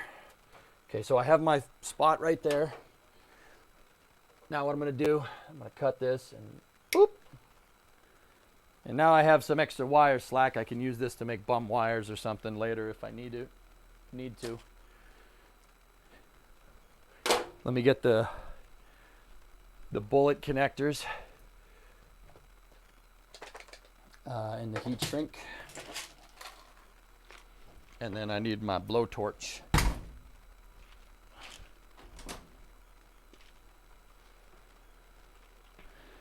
Or the Dark Souls reference get good. Why must we have so many tests in summer classes?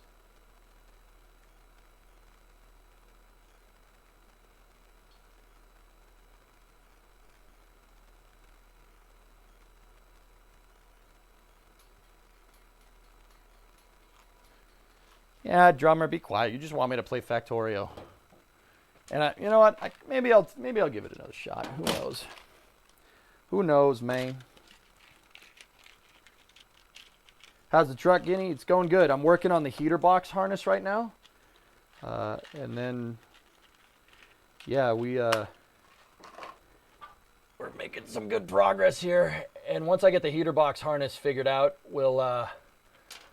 I can start buttoning up all this rat's nest here. All right, so where's my, I need my wire cutters. PlayStation ears. Smoke.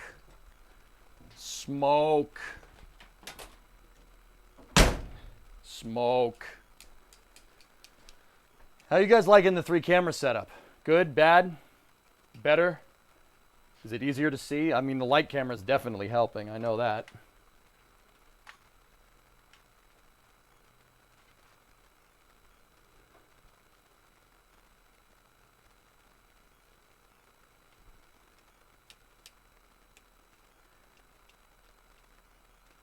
Yeah, Joji, there's a ton of stuff.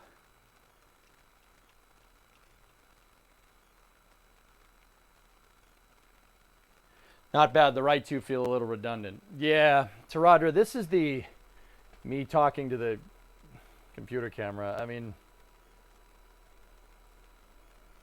I know what you mean. It is a little bit. Yeah, but like, I just don't want to have to, every time I go over to the computer, I don't want to have to drag the camera that's in the truck right now. I don't want to have to drag that away. You know? But I mean, dude, yeah. Look at that shot. I mean, this would have been dark before. You guys want to see what this shot would have looked like without the light camera? Check this out. Oh, that's actually not bad, but the light camera really makes it. Yeah, that makes it a lot better. We need a camera crew. It's a one-man show, Airborne. Plight of the streamer. It's the plight of the streamer, lad. All right. Be careful not to touch these wire. Ow, Frank. Hey, look, some little fat kid saved us. Discovery, go at throttle up. Go that throttle up. There we go. Who was that? Hey, Duke. What's up, man?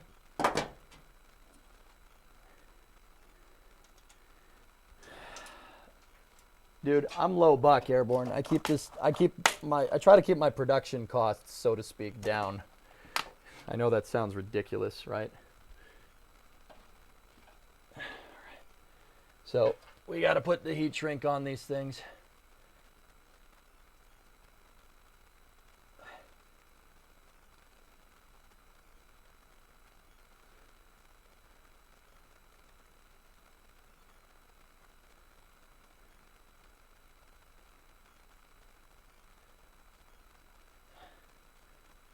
I want to protect these connections. This heat shrink here is to make sure that nothing, no water gets in and touches the copper and shorts it out. That's how you cause fires. That's how you cause the fires. Why are all the dinosaurs extinct? Because of the fires? Wait, what? Okay. That bullet connector works.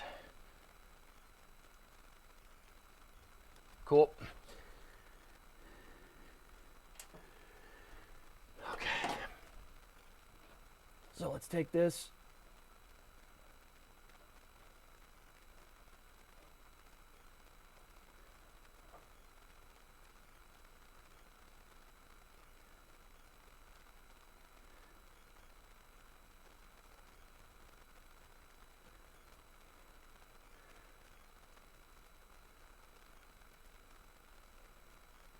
Just crimp the sucker. There we go. Pull on it. Make sure it doesn't come off. Okay. Get the one bit of heat shrink here.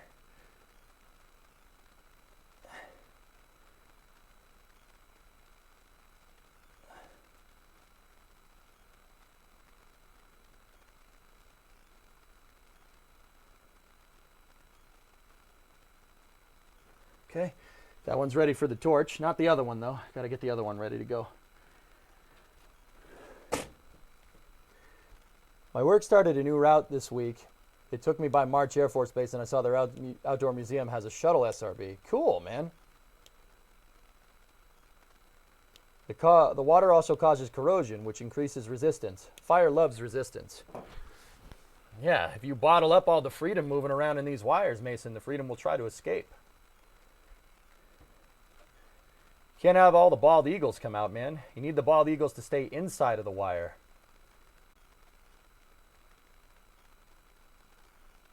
Am I right?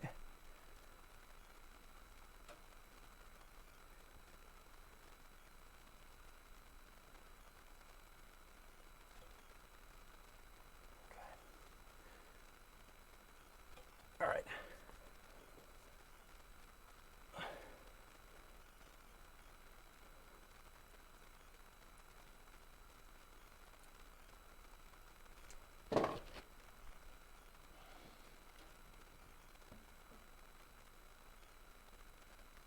Do you guys remember the time I got called a consumerist for wanting more trucks?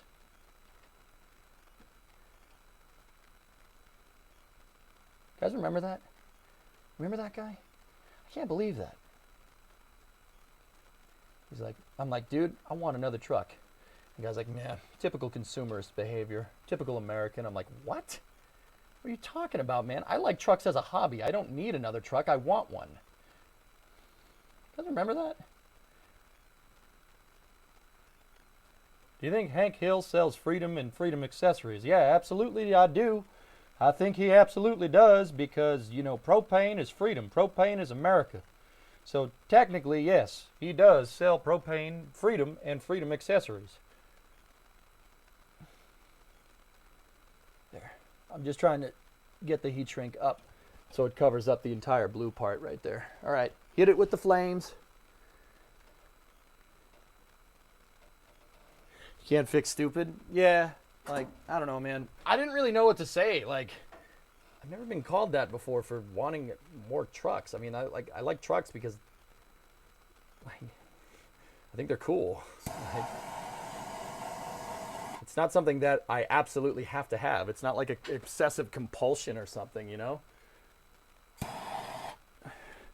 Like, in fact, I've been saying do the opposite of that. I don't need to buy a new truck just because it's new. I like fixing the old stuff, you know? Like, it's the opposite.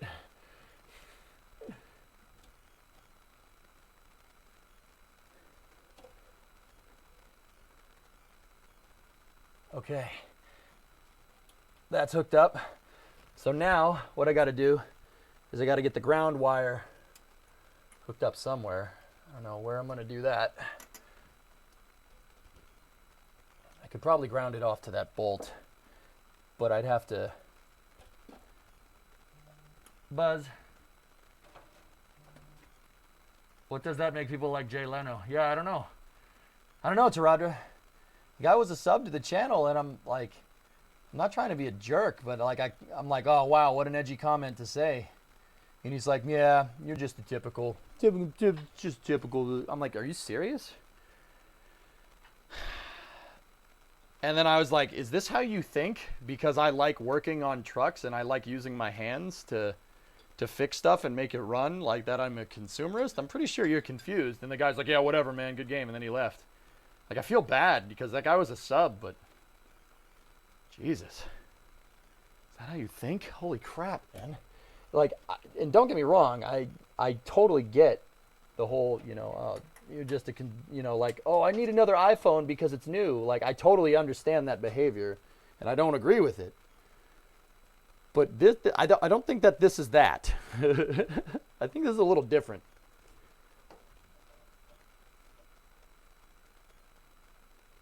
Hey, someone can give you $5 and still be a jerk. Yeah, that's you know, that's a good point. Wait, you like trucks? Unsubbed. Yeah, there you go, Judgy, right?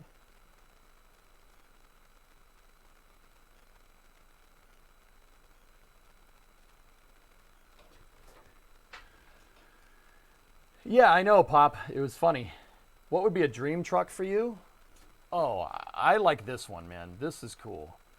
It's not that I have a particular dream truck. I just like old stuff. I like the old stuff because you can do this in your garage, man. Dude, literally playing Factorio is harder than what I'm doing right now. That is more difficult. This is fun. It's fun and it's enjoyable, and instead of like something that's virtual that we can't see and touch, I can actually use this. Think about it like if I built Jebstar, right? Like built Jebstar in my garage and then flew it around. Like how cool would that actually be? This is the same thing. This is cool. It's like the trucks that we make in Beam, I can, you know, it's like playing with Legos, only you can actually go and use the damn thing. You ever make like a Lego car, right? You ever make a Lego car and you're like, oh man, how cool would this thing be to have in real life? No. I can actually use this. Where's the nitrous filled? Someday. Let's get fuel injection before we go start spraying nitrous so I can meter the fuel flow better. I don't think Jebstar would fit in the garage. Nah, T-Man, it wouldn't.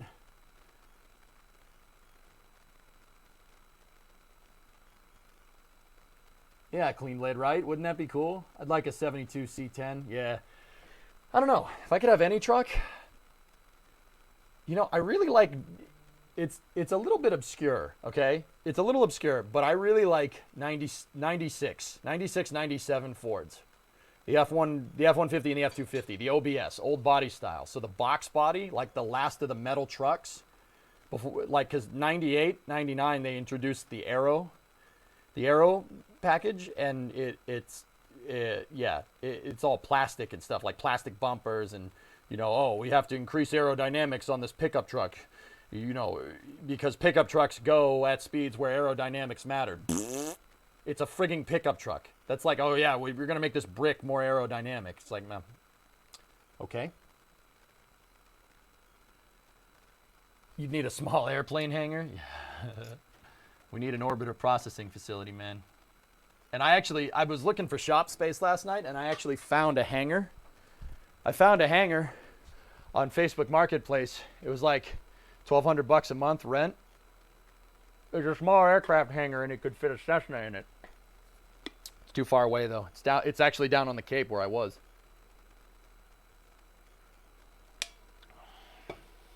It's like a 2-hour drive away. I'm like, no. Frill, that would be cool though, wouldn't it?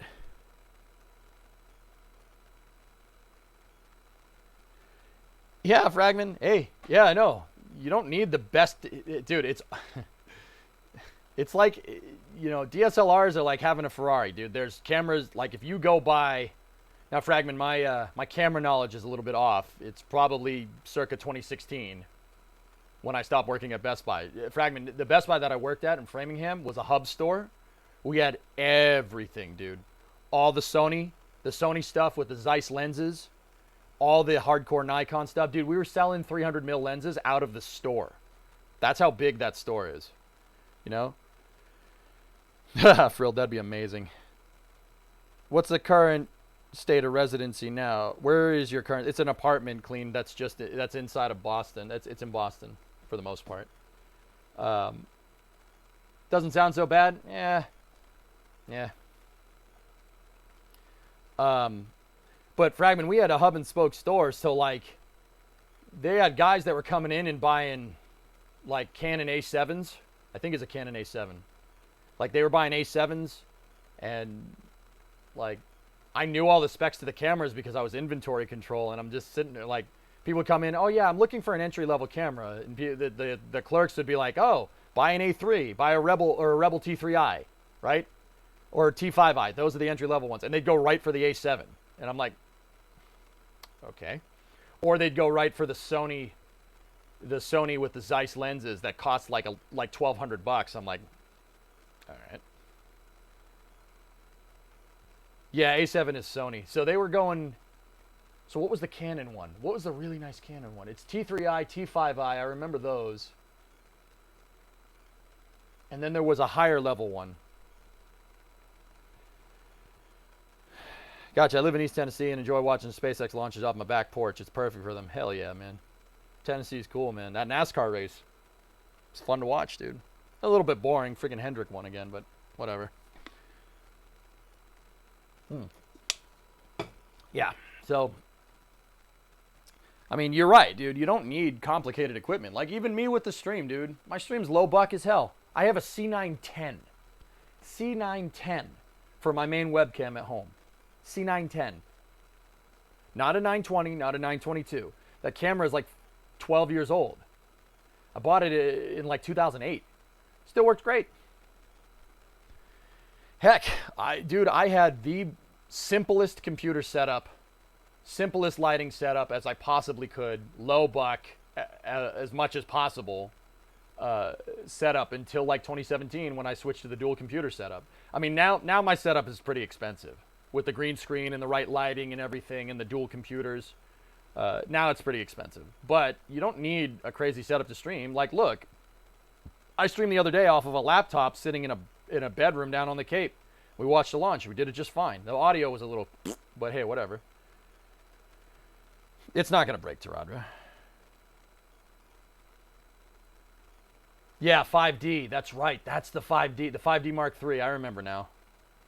It's a Mark IV, fairly expensive. It would probably be an 80. Yeah, now, dude, it's all coming back. But yeah, people come in and they're like, oh, I'm looking for an entry-level camera. They go buy a 5D or a Nikon, what is it, a Nikon 53 or a Nikon 7000 or a 5000. It's like, all right. All right, you want protection plans on that? Because you're probably going to break it, you know?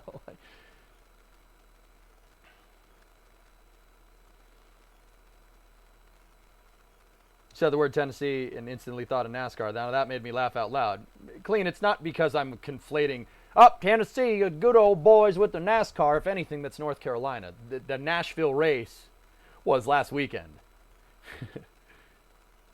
Dude, I try not to do that crap. If I'm going to go up, down to NASCAR, get the dang states, it's North Carolina.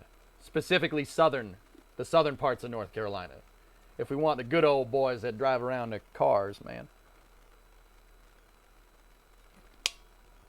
Tennessee is shooting things. Welcome, Tennessee, the patron state of shooting things.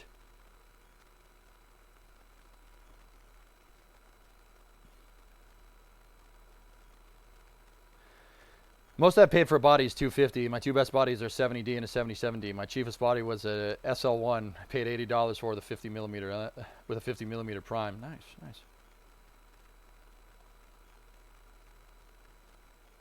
All right, let's get back to work. Okay, so this is all hooked up. I got to get the ground figured out. So what I'm going to do is I'm going to ground out the heater box on one of the battery tray bolts, which means I need to modify that. I need to modify that wire real quick. Got to find my loop connectors, or we could just put a tap screw through. Tap screws could work as well, but I need to.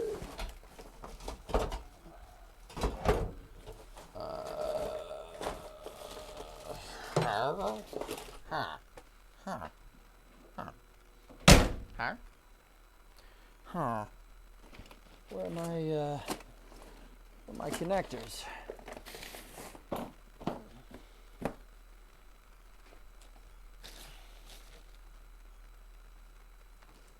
I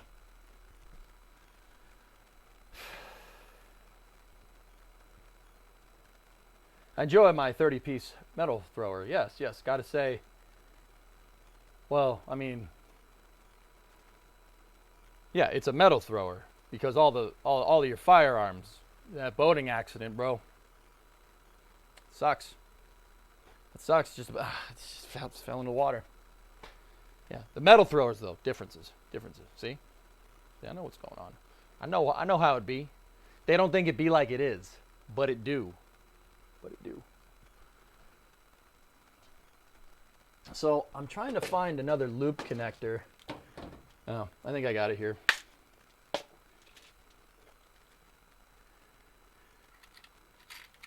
Let me see if I can find a good one that'll fit. Yeah, that'll fit on there just fine. All right, perfect. Watched that video this morning. The damn boating accident, bro.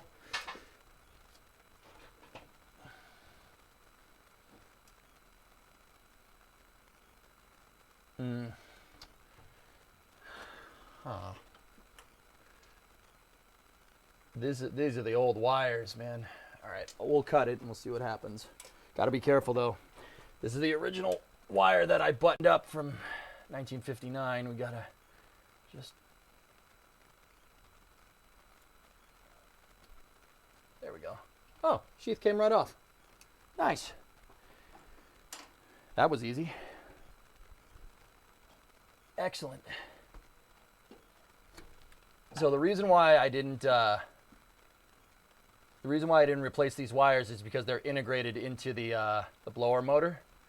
So it would have been hard to do. So I buttoned them up as best as I could with new connectors. All right, cool. Let me get some heat shrink here. If you were referencing a popular YouTuber, maybe. Maybe, maybe not. Maybe frick yourself. My theory on feds is they're like mushrooms. Feed them crap and keep them in the dark. That was a quote from The Departed. Please don't read too much into that.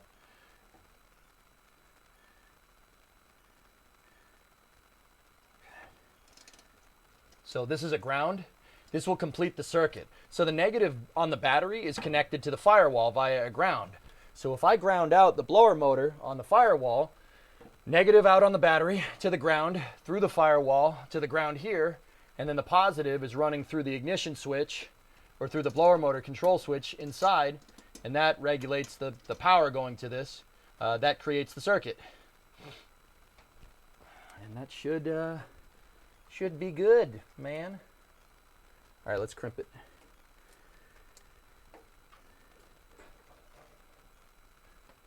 Find it refreshing to watch an IRL hobby or trade. Yep. Clean Blade, what I'm doing here is I'm trying to show people that this is not as hard as people think it is. Everybody's like, no, I can't work on cars. I can't. Yeah, you can. Old cars are easy. It's easy to work on. There are some video games that I play that are harder than this. Way harder. Like, once again, I'll say it. I'll say it once. I'll say it again. Factorio is more difficult than this. Stormworks is more difficult than this. This is easy, and it's fun.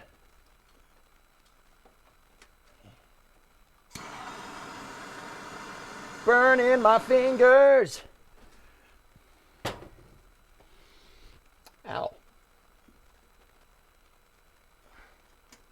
Cool. When will then be now? Soon. Start blacksmithing once you're done? Nah. Once I'm done with Freb, I'll just work on another car. I just want to get the Coronet in here. We got to start doing work on that thing. The Coronet needs a lot of work. Coronet needs, well, shoot. What does it need? It needs a new radiator, amongst other things. I'll put an aluminum radiator in there. I have an intake manifold for it for a 4-barrel carb. We could put that in there. Give the thing a little, make the thing run a little bit, you won't really make much more power, but it'll run cooler at the behest of efficiency. But hey, whatever. Car's inefficient to begin with. It's a freaking car from the 60s.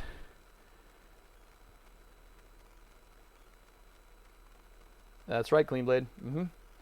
That's part of the reason, why it's cool that, I learned, I taught the rocket science, or taught myself the rocket science, and then you learn. Rocket science will basically, like, if you can understand rocket science, like working on this truck is easy. It's not a problem at all. Learning that stuff, like, gave me the confidence, that I needed to go and, do this. Because when I took this thing apart, I had no idea what I was doing. Now, like, just getting a thorough freaking crash course in rocket science over the last freaking decade. You pick stuff up and you're like, oh, that's how that works.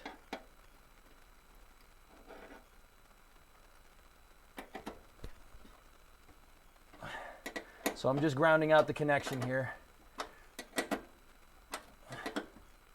Okay. But I'm with you. I love watching people work is weird. It's a weird, like, I don't know if it's like some leftover evolutionary trait or something, but it is bizarre. Okay, so everything is hooked up. Before I go and sheath up the wires, before we go and sheath these wires up and put the protective thing in there and maybe see if I can get a grommet in there or something, Before we do that, I am going to put the battery on, make sure nothing is on fire, and go from there.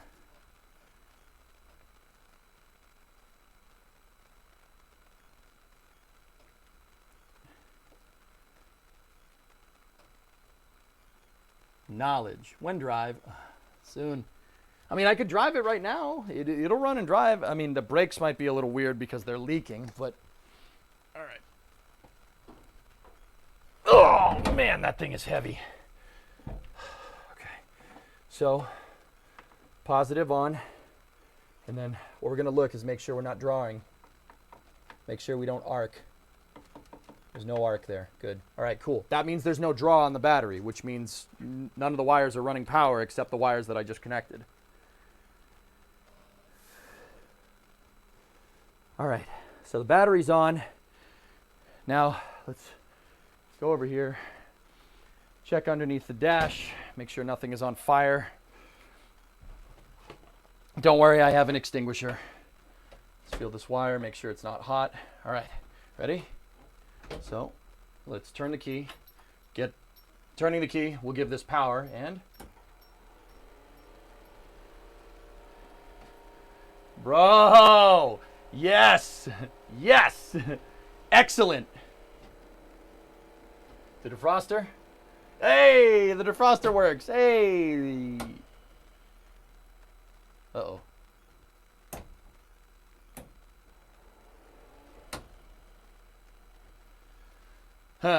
Pulling this into the high setting doesn't work. It doesn't do anything. Discovery, Go at throttle up. All right. Well, the low speed works. Not. Was that fire? Hold on. Hold on. Did I see smoke?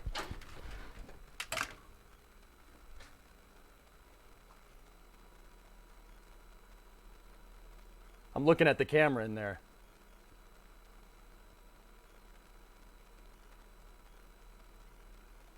I unplugged it. There's no. It's not gonna. It could have been just dust. I saw it out of the corner of my eye. It could have been just dust because the blower motor hasn't been started. There's a lot of dust in there. Could the switch be busted for the high setting? Gord, before I installed the switch and everything, I made sure the blower motor worked. Smoke.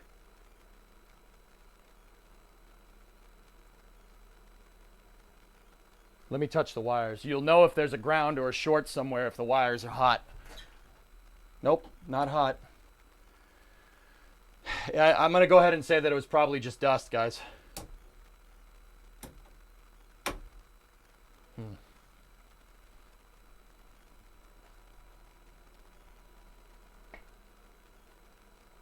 It may have been just dust. I don't know.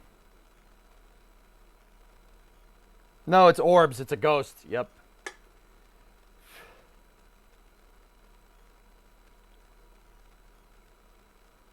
I got the extinguisher. We're good. Well, wait a minute. Where is it? Oh, jeez. Someone moved it. Of course someone moved it. Lovely. I'll get water. Water will do it.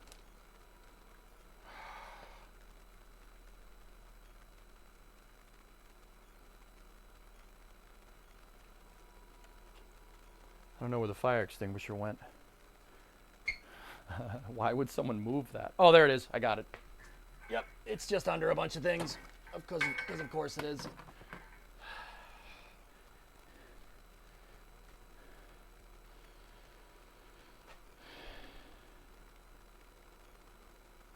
Yep, I got the extinguisher. We're good. DNF, let me see.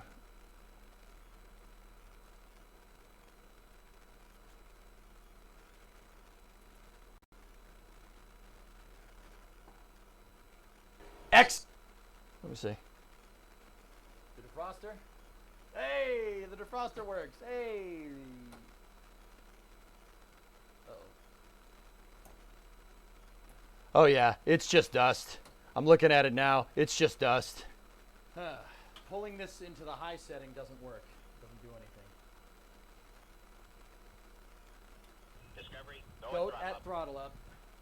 Goddess Nipple, thanks for the year. Did you enjoy your vacation? Yeah, I did. And Duke had a 73.2. The low speed works, not... Is that fire? Hold on.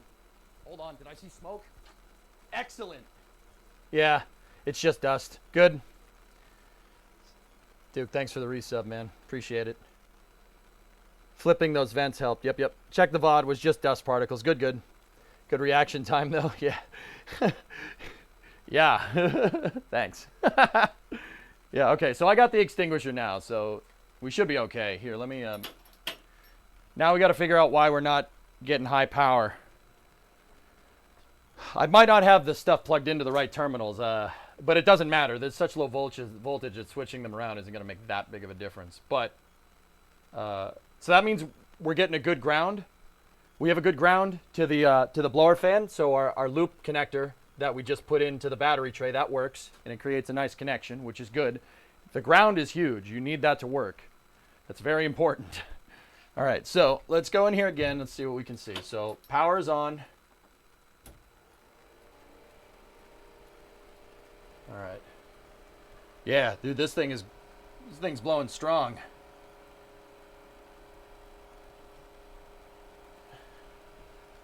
I'm putting this here because it's hard for you guys to be able to see how much this is blowing out. It's not like you can feel it, but here. This is just an old paper towel. Here, take a look. Yeah, that's really going. Putting it into high doesn't do anything. So the wire, I might have the wires crisscrossed around. Let's take a look. So we have H.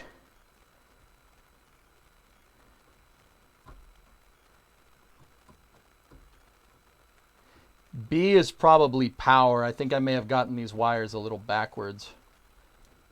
Here.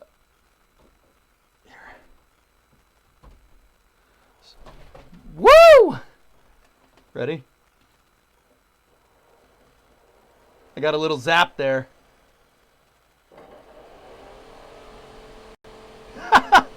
Man, that thing's blowing like crazy.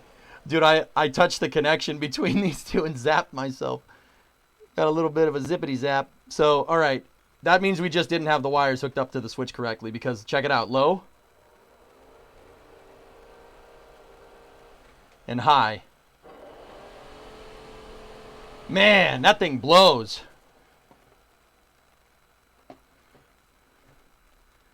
All right, so B, you know what? Let's shut the power off before I go and screw around with this. Yeah, that's probably a good idea. So B, and let's hook those up there. Let's turn the power back on. Ready? High power, low power. Perfect. I want low power first, so I'll probably switch. Hey, shut the power off again before you zap yourself. Oh, really? That's probably a good idea. All right. So there we go. Low speed is in the center. High speed is on the right. Okay. Power's back on. Low.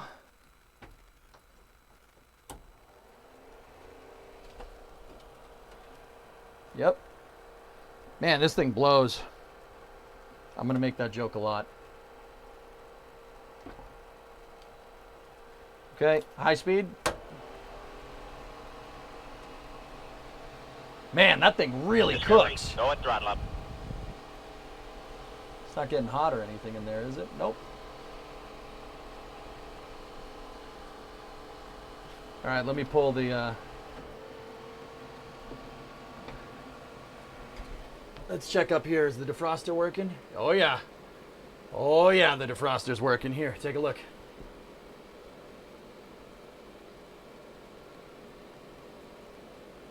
There's a little vent right there. See that? Little vent right there.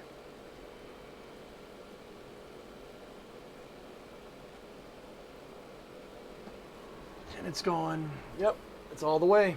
So if we take that and then we put that down, now it's blowing on the floor. Cool. That's sick, man. Guys, that blower motor, I took it apart as best as I could. I put it back together. That blower motor's from 1957. And I didn't like take the coils out or anything. I just redid some of the wire connections on it. It's from 1957. That's the stamp date on it, the manufacture date. There's a date stamped onto it. It's like January of 57. How old is that blower motor? 64 years old? No, 65. No, 64. It's 64 years old. That's ridiculous to me. How does something, like, in this day and age, dude, my mind can't comprehend a mechanical thing lasting that freaking long. Is it not brushless? You know what, Toto? I didn't take it apart enough to look. I just did the wire. I just did the outside wires on it. I didn't really take it apart. I just cleaned the outside and blew it out with a compressor wheel, and that not a compressor wheel, with the compressed air. How many miles are on the truck? Somewhere over 100,000. I have no idea. Merch alert. I mean, for a motor that's 64 years old, it's pretty damn good, man. You know, like, I don't want to tout the, oh man, they don't build them like they used to, but dude, that thing is, oh, that's cool. The merch, that's pretty sick. I'm going to retweet that.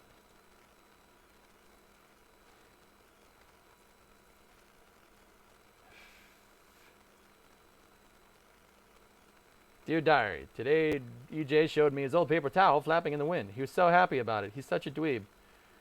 It's gone from suck to blow. That blower motor's a boomer. Is there anybody in here that is... Actually, you know what? Let me ask this. Is there anyone in here that's older than that? Just out of sheer curiosity. Anybody in here older than that? Anybody here born before 57? I mean, that's as old as my dad. Just out of genuine curiosity, I'm wondering.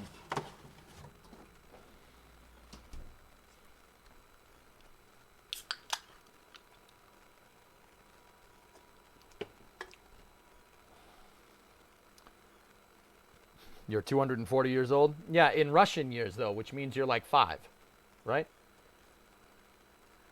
I was born before 2057. Slump, 1950. My man, that's awesome. Built to last, my brother. Built to last.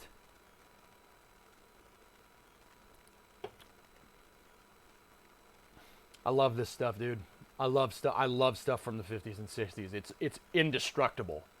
You think Toyota pickups are indestructible? This is indestructible. You cannot kill one of these things. You'd have to like drop it out of an airplane or something to break it. According to Steam, I was born January 1st, 1940. Does that count? Sure. Slump, that's cool, man. What do you think? You ever think you'd see someone streaming working on their 64-year-old, or no, not 64, this is 59, so it's 62-year-old truck on the freaking internet, man? Unbelievable. Dude, I'm young and that's unbelievable to me. Like, all right.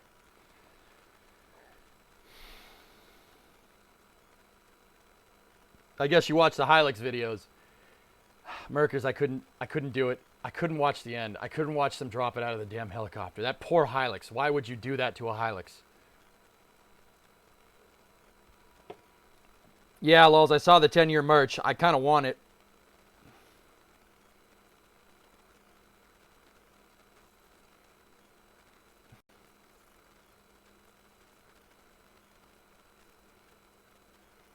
Mason, is it? Let me take a look here. So this is a Plaid Model S. Oh, cool. You're mechanicking. I am. Oh, is that Randy Popst? That's Randy Popst. Cool. Bye-bye. Hey, Apple Master. Welcome to Mission Control. You go with throttle up. Bro. So this is the last corner at Laguna Seca. Is that what's that, a Lamborghini? It's a Lambo. And bye-bye. Gapped.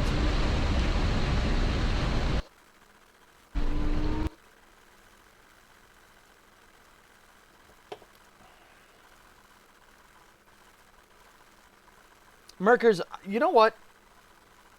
I would love to test that with an old truck. Like, let's take a 70. Let's take a 70 F100. 70 F100 with a 4.9 inline six and a 3-speed, 3 on the tree transmission, 4x4. I'll bet you that will make a Hilux look stupid. Gapped. That's right, bub. Took him to Gapplebee's, yo. Post had them change the steering wheel because he hated the yoke. Hellfish, if you're not 180 degrees lock to lock, that yoke is dumb. That yoke's going to get somebody killed.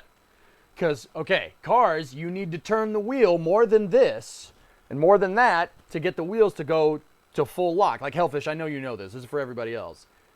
You gotta turn the wheels to get to full lock. That's like 2.5 rotations of the steering wheel. It's 900 degrees from lock to lock. So 2.5 to center, 2.5 to right. From left to center, 2.5, and from center to right, 2.5, right? They didn't put a 180 degree steering ratio in there. So you have to do this with the yoke. Someone's going to try to do this. They're going to try to turn out of the way, and then they're going to do this, and then the car is going to go straight because they can't turn the wheels enough, and it's going to crash.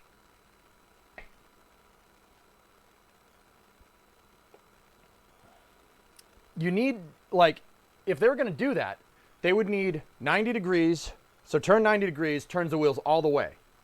And then back to center, turns the wheels center, and then turn it 90 degrees to the right, goes to full lock.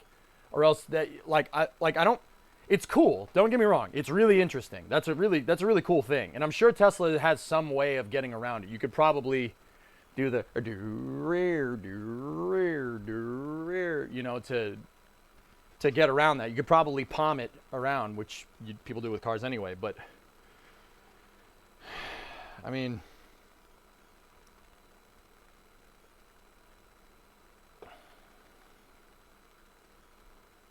maybe, but getting all 4 wheels off the ground with a pallet of cinder blocks in the bed was epic. Yeah. I'm telling you, those old trucks, you can't kill them. What are you fixing today? I worked on the blower motor, Apple. Here, check this out. So I did the wiring for the blower motor, which I'm going to finish up today. We just did a test with it. So the truck has the battery, you know, positive and negative are in. And I'm going to get my paper towel out again, Taradra. Oh, excuse me. All right. Okay, ready? Watch the paper towel.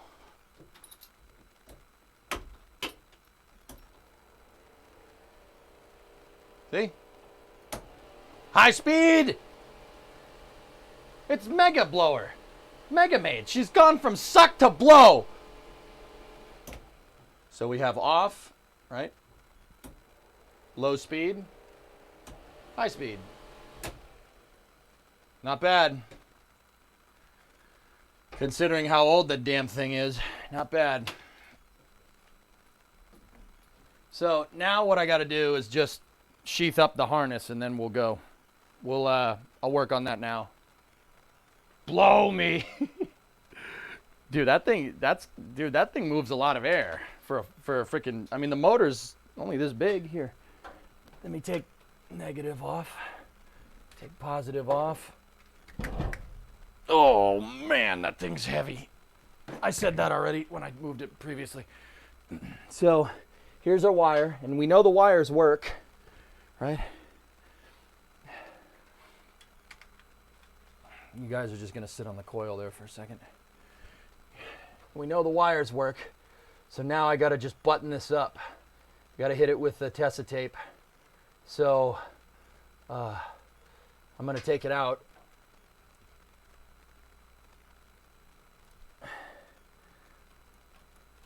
I'm gonna undo it, and now I'm gonna put the sheathing on this wire because we know it works. Yo, Frank, what's going on? Good job with the motor. Thanks, man. Considering Merkers, I have no idea what the hell I'm doing. I think I did all right.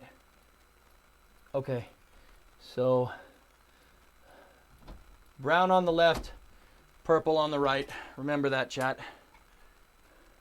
That's how I hook it into the switch. Brown left. Brown is on the left. Purple's on right.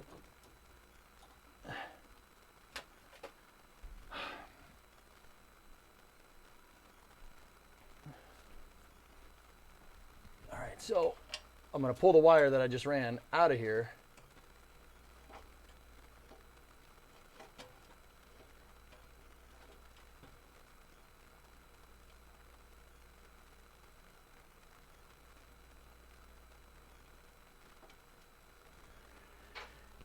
And now we have a piece of harness that we need to, now we have a piece of harness that we got to sheath up. So that's what I'll do here. Let me get the Tessa tape. And we'll do that right now. I'll just leave that there.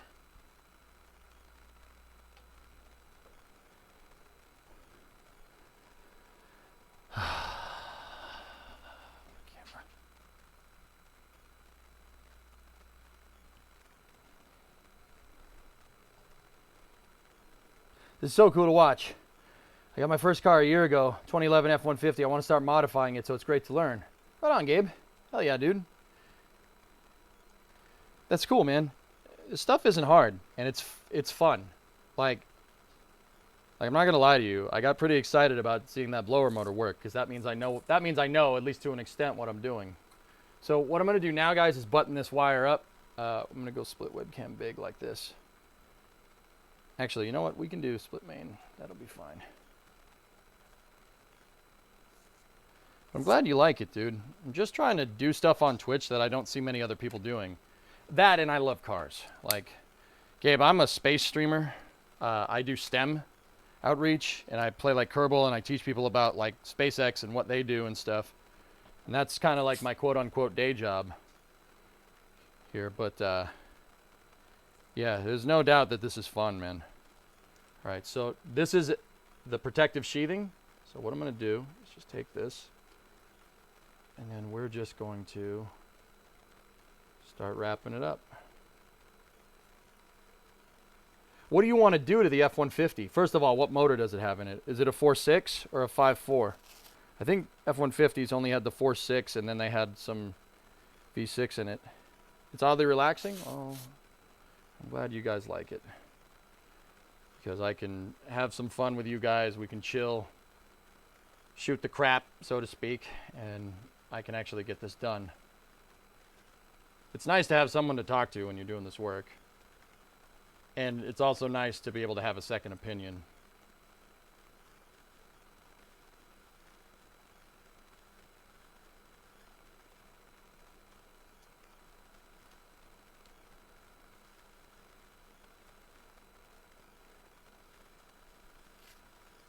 So what I'm doing is I'm just wrapping this up here. I'm just trying to sheath the wires to make them, this will protect them from heat and from rubbing up against things. Yeah, it's a 4.6. You can do a lot with those, man. Those are good motors. A little bit on the complicated side with the 4.6 because of the dual overhead cams, but you get some good heads for it. I mean, they made those 4.6s for a really long time, dude. So mod motors, man. There's plenty of parts. Yeah, the 5.4 wasn't the best engine, to be honest with you. That's not the best engine that Ford's ever made.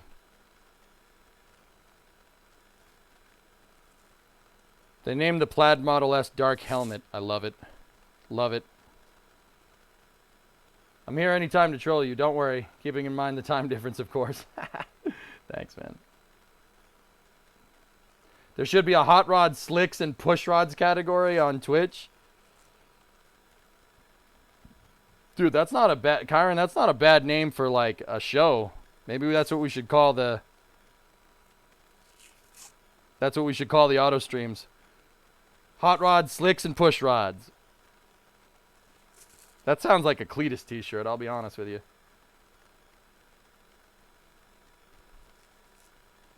So this is the tedious part. I'm just putting the protective covering on.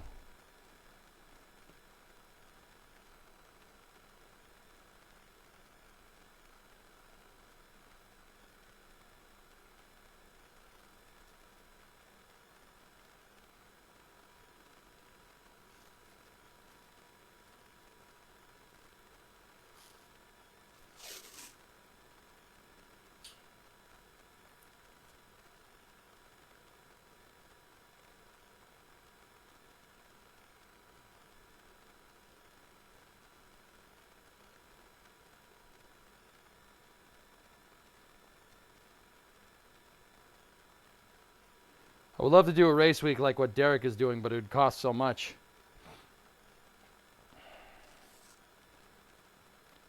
I mean, Fozzie, I can't tell if people would want to watch that on Twitch or not. Like, how cool would it be to IRL stream that? I would love to do it, dude.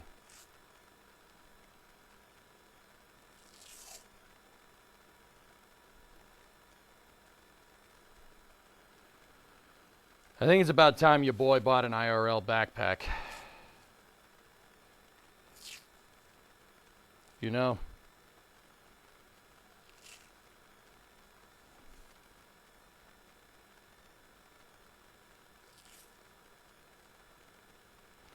Yeah, Kev, I'm not sure if everybody... I'm not like... Dude, I keep trying to figure out if people really enjoy the car stuff on Twitch, or is it really niche? I can't... Like, some days with the auto stream, we have great numbers. And then other days, you know, it's just a chill stream, and that's fine. That's totally okay. Like, I don't have a problem with that. But, you know, like... You know, I want to, like... try to be able to at least accurately predict what, like, Hot Rod Drag Week would get,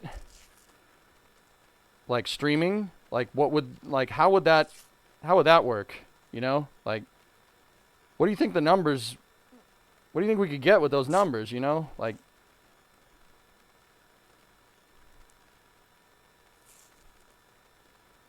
I don't know, man. You'd have to, I think that really comes down to how you would stream it.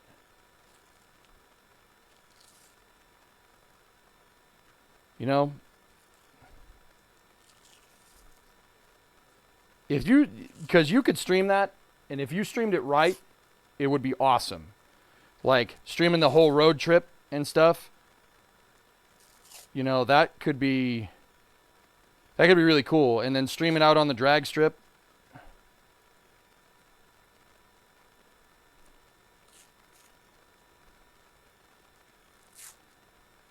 I don't see anybody else streaming it, dude.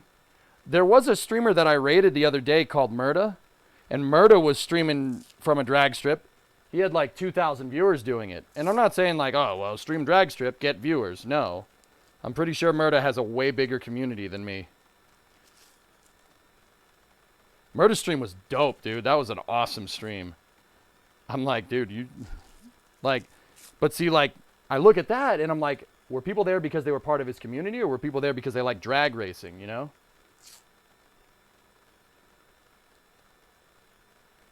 One lap of America, that would be awesome.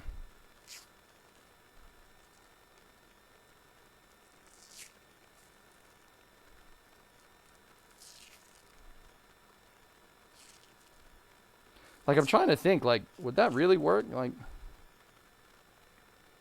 I don't know.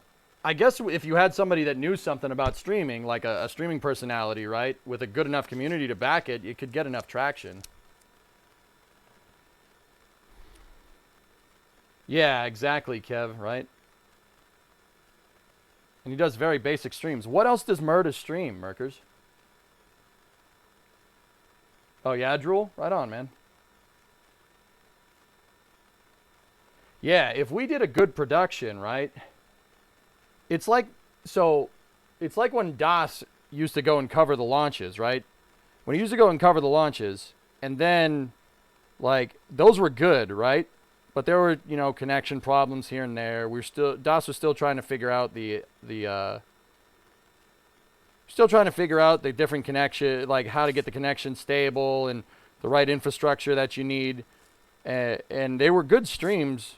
You know, and they got good viewers, but it's nothing compared to NASA spaceflight. I mean, but then again, NSF stuff is on YouTube and Twitch, so.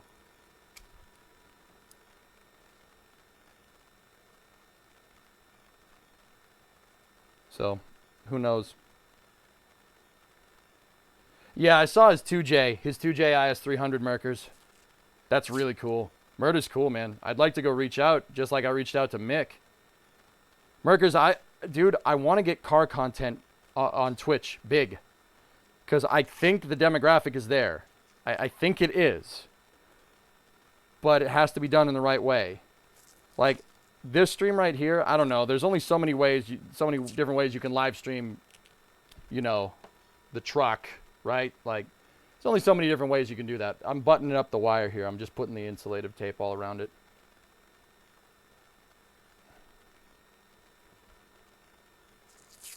But, yeah, I don't know. Suppose if you did it right, dude, the viewers would be there. But yeah, dude, I still want to get car stuff big on Twitch. That's what I've been pushing to do, and that's why I'm pushing myself to do truck streams. That, and I want to finish my stupid truck. But I think it's there. Yeah, Sis, I think that's right. I think the problem is that people aren't expecting car content on Twitch. So my solution to that up until now was to just keep streaming car content on Twitch. Play some Beam, you know? Play some Beam from time to time. And I mean, I went on a binge in Beam the other day, you know? Play some Beam from time to time and, you know, do more truck streams and, you know, build up the community in that regard. Like, that's why I support Mick with what he does with Mad Ford, you know, because he streams working in the shop every day. You know, building that stuff up, getting that stuff, like, figured out, you know? And that, if you build up enough of a demographic and you get people to understand that there can be car content on Twitch, then maybe you can go from there. Like, you know, I mean, look at what happened when, like, Roadkill popped up onto YouTube, you know? When Roadkill first showed up on YouTube, people didn't think YouTube would be a good place for car content. Now the YouTube car community is like, the YouTube automotive content, like, community is gigantic. It's huge. Everyone knows who Cleater is, man. Everyone knows who Tavares is. Everybody knows who, you know, DeBoss Garage. They know, everybody knows who they are, and they, you know it's there. I mean, look at how pissed off people got when Roadkill left YouTube, you know? Like, hey, Nazalik, good morning from the Great White North. Hey, man, how you doing? You did it with KSP in space. You can do it for automotive. Yeah, Audrey, that's how I look at it, right? Just got to keep doing it. I don't know who those people are. Well, if you like cars, Nazalik, that's kind of the thing there. I get it. Cars in space don't have that much overlap, but they have more overlap than you think. You know? All right. There.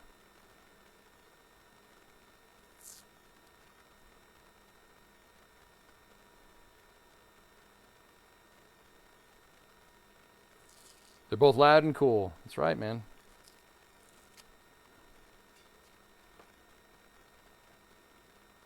I simply don't watch the Motor Trend content since it was put behind a paywall.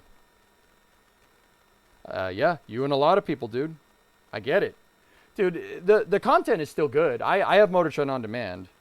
And I really only watch it for Roadkill and Hot Rod Garage and Roadkill Garage. I'm not going to lie. I'm not interested in the reality TV show car content. I hate that stuff. That stuff's teaching a bunch of kids, like, that you have to be a self-entitled douche nozzle to freaking like cars, and it's really pissing me off.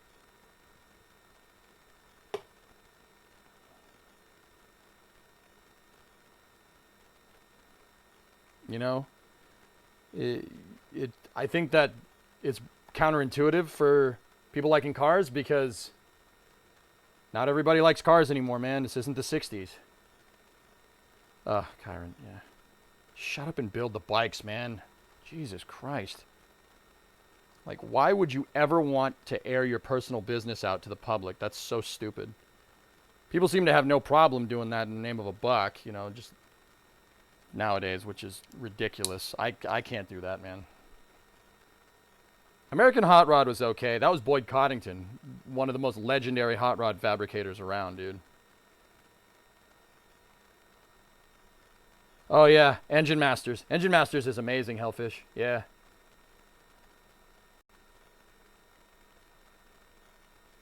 Message can only be read by premium audio holders. Taradra's audio is better than mine. Good. Okay. Done. Kurt J. Mack and Cone Dodger 240 are some other auto game Twitch streamers that have good communities.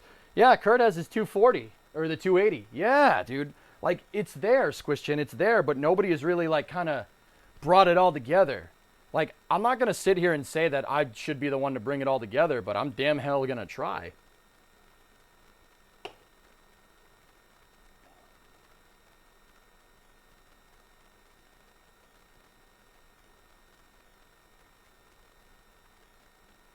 Yeah, I agree, Roundabout. Yep. What about Chip Foose? Yeah, who do you think taught Chip Foose how to fabricate? Boyd Coddington, man. Go look it up. Read a book. Magic isn't real. Read a book. Yeah, Boyd Coddington was Chip Foose's teacher. So that should tell you everything you need to know about that guy.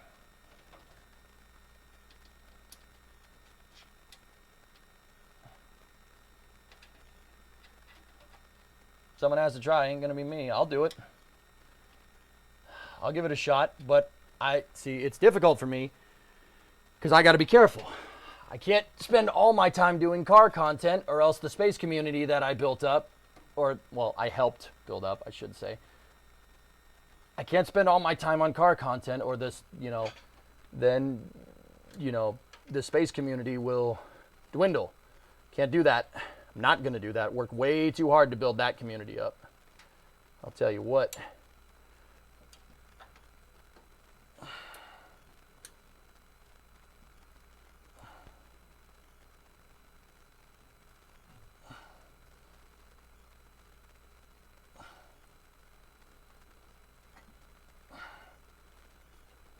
right. Here we go.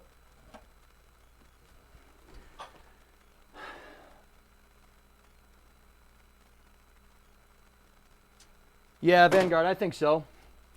If you presented it right, absolutely. Yeah, if you presented it right, definitely.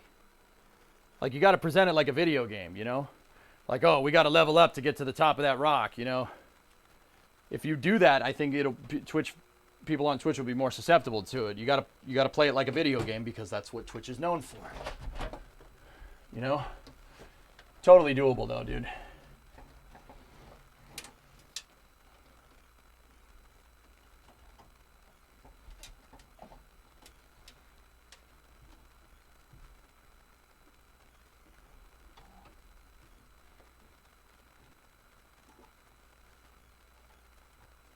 Now, I was about to say, like, oh, I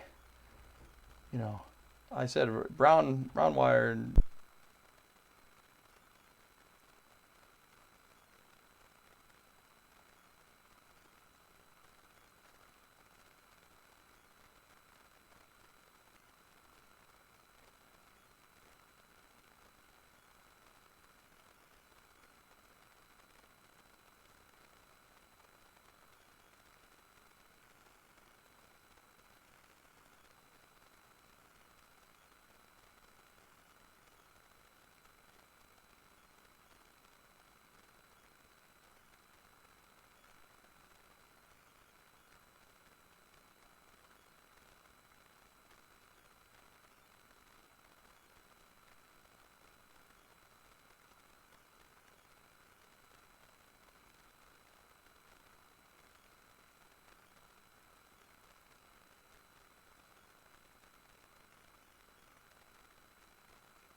Test. Test. There should be a little bit of a background buzz because my base station ran out of batteries, dudes. Okay, sweet. This is a test of the emergency broadcast system. Had this been a real emergency, instructions would have followed.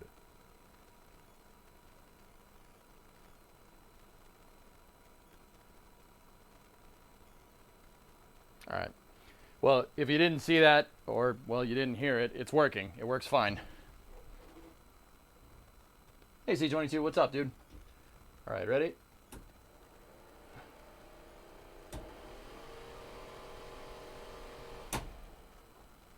Sweet. Why does Waldo wear a striped shirt? Because he doesn't want to be spotted. Ugh. Hey, Ren. Lurk for the view. Hey, thanks, man. Doing me a solid, bro.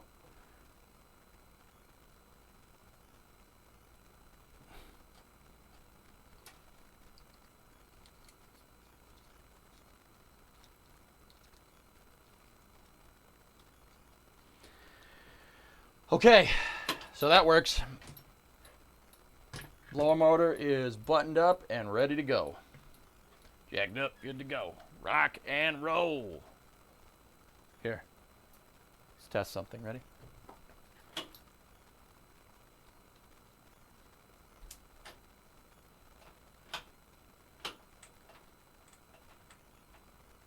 Something's grounding out.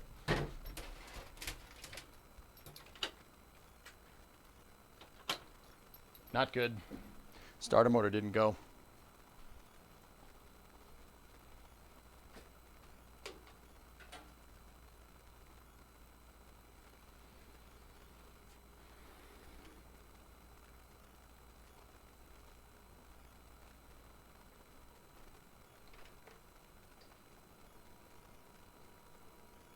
All right, well, let's check something. Interesting. Huh. Starter motor isn't going. I heard some sparking coming down from the starter motor. I hope it didn't die on me, but sometimes just power cycling it fixes this. So just take this off. Make sure we didn't jiggle around any of the wires here. Nope. All right, we're good.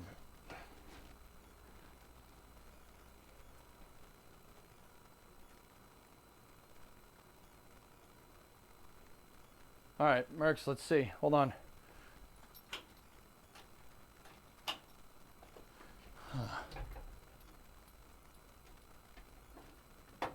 Could be the neutral safety switch. I was leaning on the NSS wires.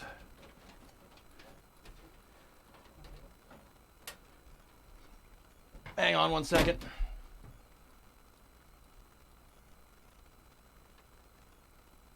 Yep, all right, ready? That's not good. The neutral safety switch wire was halfway on. So let me just undo this for a moment.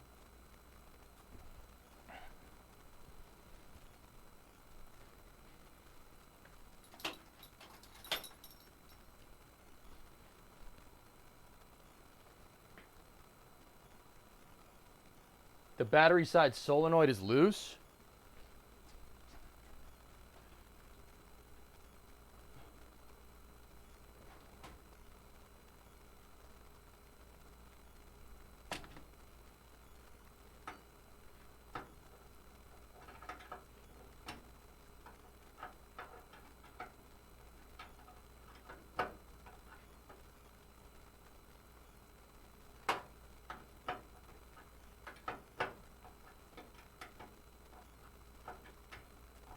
Well, it's tight now. Negative terminal on, Mercs. We're not getting any draw from the negative. So let's see. Let's see what this does now.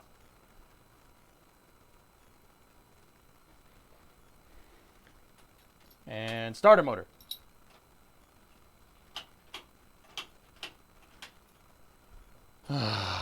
Frick. Hang on.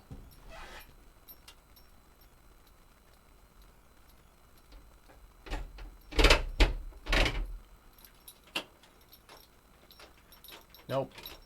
I'm getting nothing. Crap. Why would that... What did I change? I didn't change anything with the ignition system.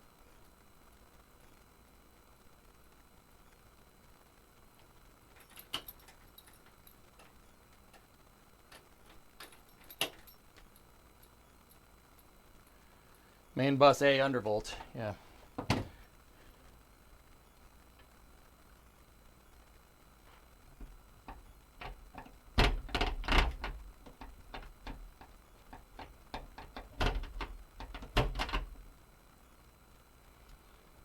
All right.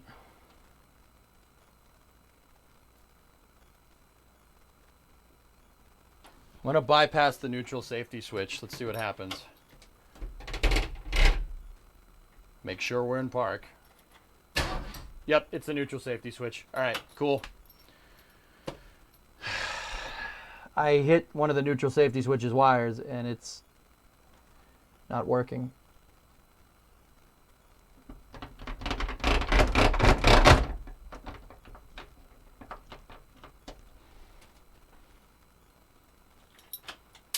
Whoa! Spark from that. Okay. Something's shorting out. Something on the neutral safety switch is shorting out. I'm going to take that all apart and make sure that the... Yeah, okay. So, it looks like I leaned on the... looks like I leaned on the neutral safety switch when we were putting the heater box stuff in there.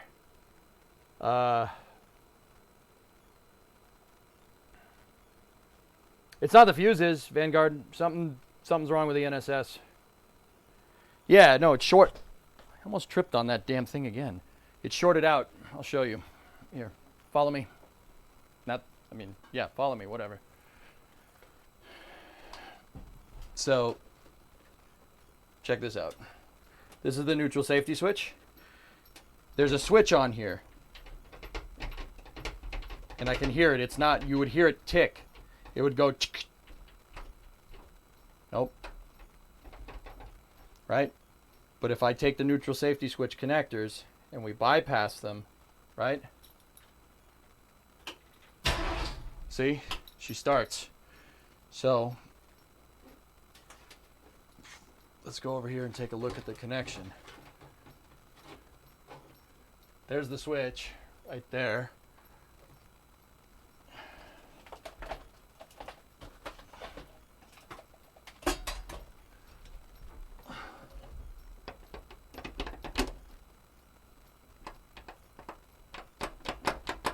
See, when the shifter is in park, right? When it's in park, it closes the switch. Do you see that right there? When she's in park, the switch closes. Okay? When we switch it into anything else, so 1, 2, 3. So that's first, second, drive, because it's a 3-speed, neutral, reverse, park. What the hell? All right, well. Okay.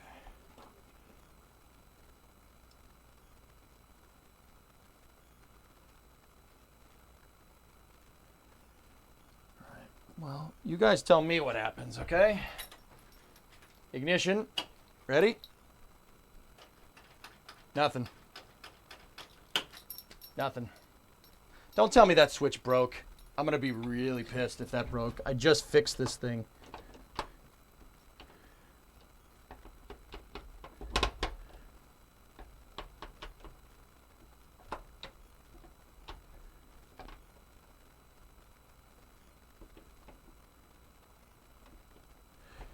All right, let me push the shifter down and see what it does.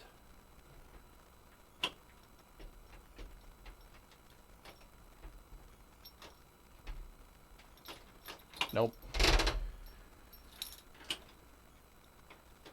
Nope. Won't start. We're in park. Nothing. Great. That's broken. It's shorted.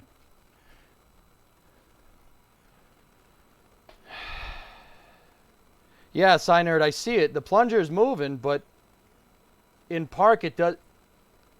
In park, it's not closing the switch. Does your multimeter have a continuity tester to test the switch? Yeah, C22, I'm, you know, I just said it's shorted, but now that I'm really thinking about it, what's to short? It's a damn switch. Like,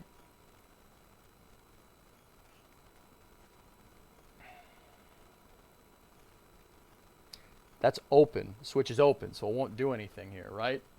That means it's not going to work, right? That means because the switch is open, it won't start, right?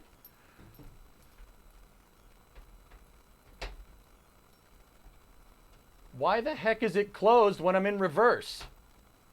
That's neutral, and it's open again.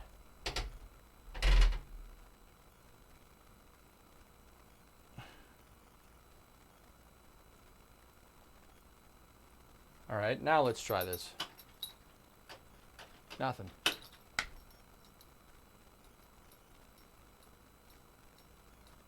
Strange.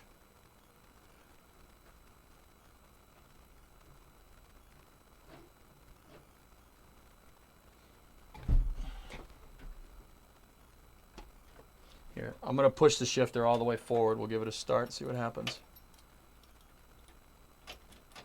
Signer, nothing. Dude, all right, hold on. Let's try this. Okay,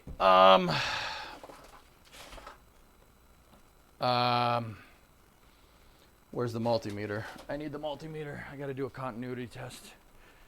Yep, okay.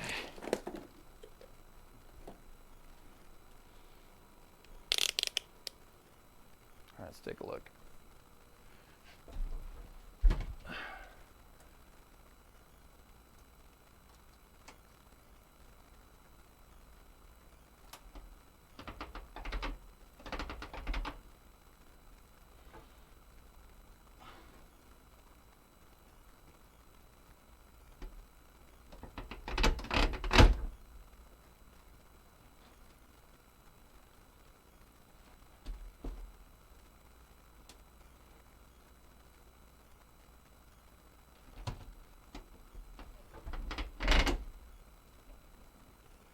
So I have this set to, if I touch these, it'll make a noise. So if this is making a circuit, it'll make the noise, right?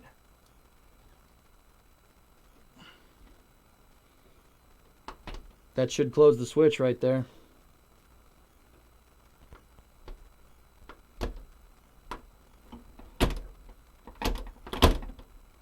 Switch is toast. Yeah, she's dead, Jim. Yeah, no, nothing, no connection. So, like, once again, hear this? That switch, see that right there? If that's all the way up, that means the switch is closed. And if the switch is closed, it should be making a connection. It's not making a connection. And, yep, our neutral safety switch fried. So what's a neutral safety switch? The neutral safety switch is there so you don't start the car when it's in drive. You don't want to start it when it's in drive. Bad move, because that means if you start the car, it's going to go forward. You don't want to do that. Yeah, so that's shorted out. Good game. It is toast. Toast. I heard it fizz out. It went.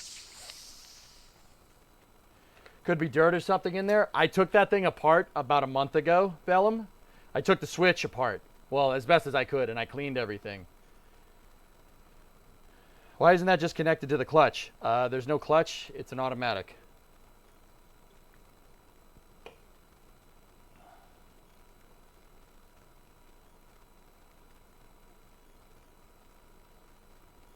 There's no clutch. Yeah, it's an automatic shifter. Did you release the magic smoke? Well, the switch did, Jim. The switch did. It's a C4, Merkers. Yeah, it's not an FMX. Not new enough.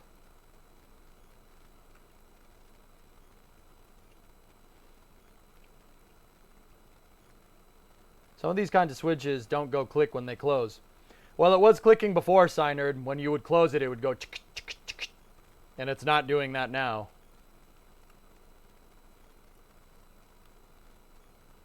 What if it was connected to the brake light circuit instead? I mean, Bellum, that'll work. If I connected the NSS on a switch to the brake switch, yeah, that could work. Why though? That means I have to run more wires. I'd rather just buy a new one of these, buy a new shifter.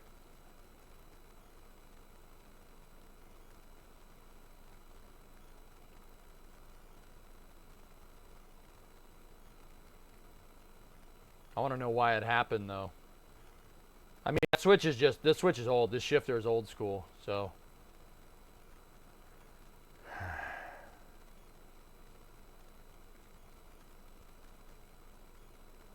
Fried from, yeah, maybe not fried. Thailand, I keep saying fried. It didn't fry from 12 volts. No, it probably just broke. It's old. It's old and it's plastic. It breaks.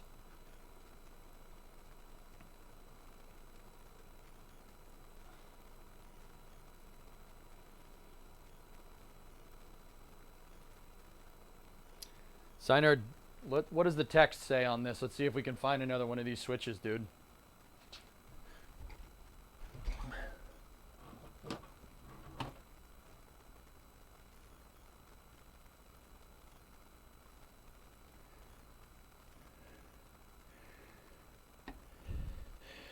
Micro switch, Freeport, Illinois. Yeah, it's not clicking, guys. She ain't clicking. This thing should make a nice click noise when the switch closes. I don't hear anything.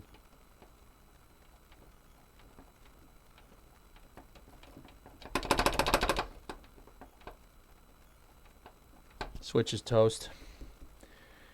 Yeah, it looks like it just broke. I guess.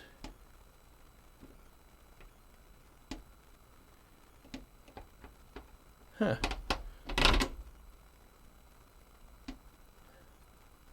Strange.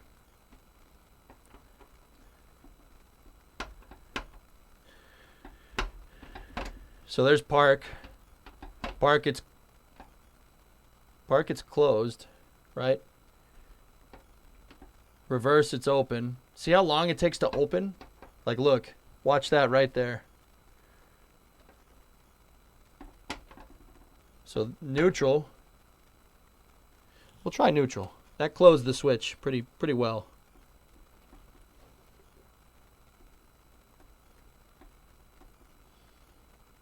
Here. Switch is closed for sure. Let's see what it does. Oh. Oh.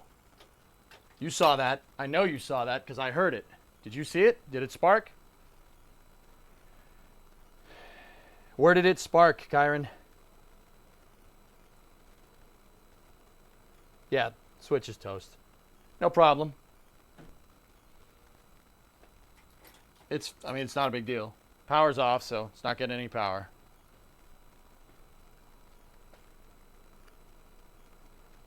The bottom wire, it sparked on the top terminal. Bottom connection closer to the shift bracket. So that one down there, not this one up here.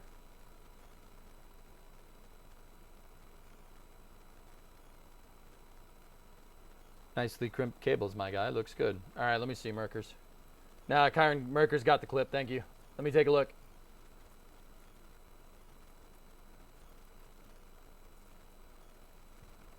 Let's see what it does. Oh. Oh.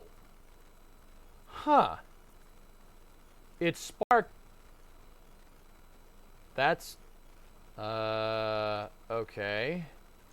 Watch.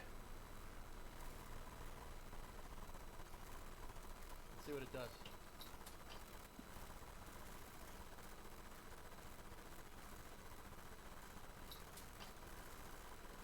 Grounded out. It grounded out. Somebody, Dave's, you. Hold on. It didn't break the switch. It just grounded. That's all. So let me just. Ah, the terminal is touching. Guys, it's touching. Yeah. So let me just, when I put these in, I'm just going to make sure they're not touching this metal. And the switch might not even be broken.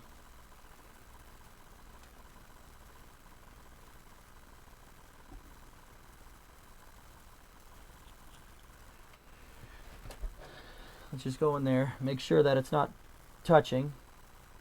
Right? We don't want that to touch. Oh, what the hell happened to this thing? Ah. Here. We'll do this. Make sure that it's not touching anything. Okay.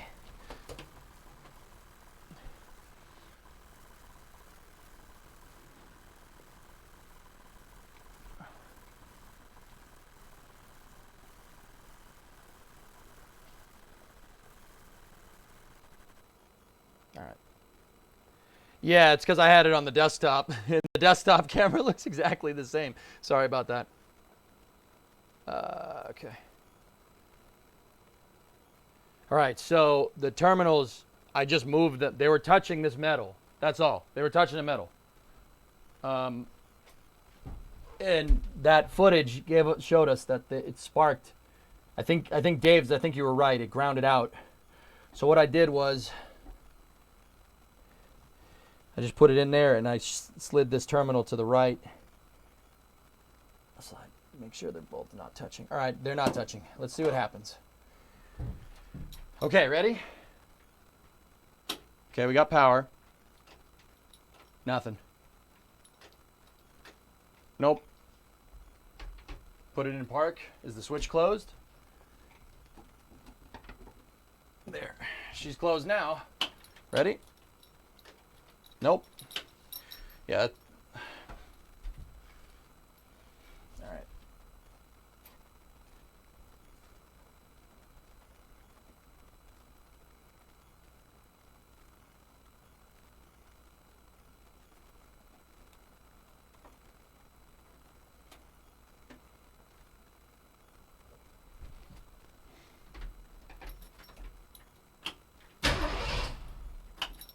Bypass the connection.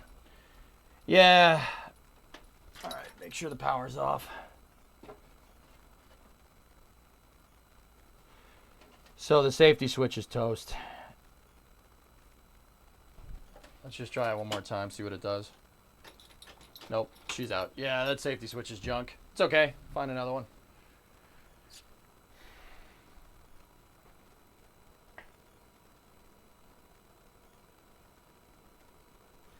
I mean, Coop, this thing should be...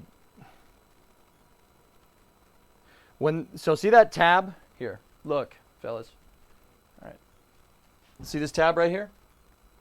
When that tab is all the way up, the switch is closed. It should make a connection. These two wires go to the starter motor, amongst anything. And this has to make a connection for the starter motor. Okay? The starter motor will not work if this switch is open. So it needs to be all the way closed like that. See it? Here, I'm going to push it forward. We'll push it all the way forward. We'll see what happens. Ready? Nothing. Nothing. No. The switch is toast, guys. It's all right. That switch is gone. We need another one. Maybe I'll splurge and just buy a cooler shifter. It's automatic, guys. Yeah, it's got a 3-speed in it.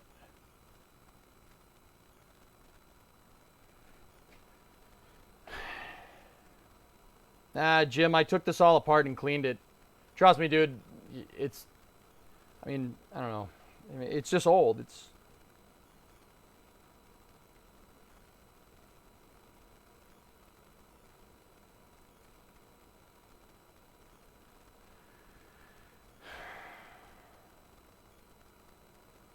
There's no terminal down there where the second one is, dude. Smell a nice ratchet shift?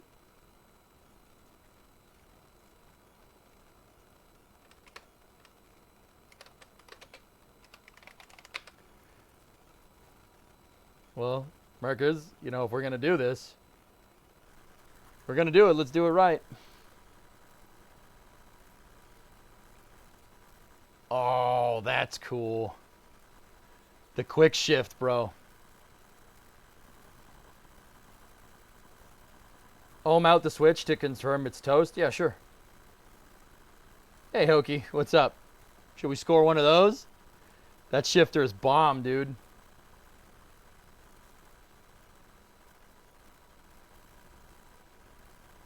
Or should we go get a T-grip? Is this on Newegg? This is on Newegg. What? What? Bro, that thing is sick. I like it. I like it a lot. I like it a lot. That's really cool. Yeah, that's right. Newegg does have car stuff now. That's so legit.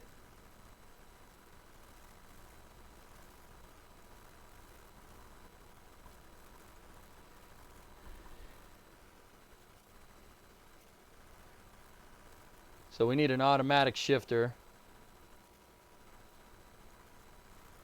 Pro gate? That's for like drag racing. Pro ratchet? That would be so goofy on this truck, man. I don't think I need that. Get a pistol grip? Let's try Unimatic.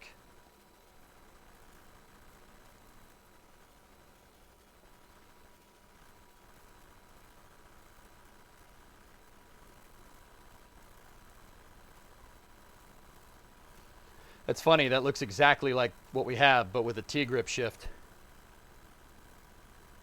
I mean, it's a truck, guys. This thing's going to be on the floor, so I need something with a long throw.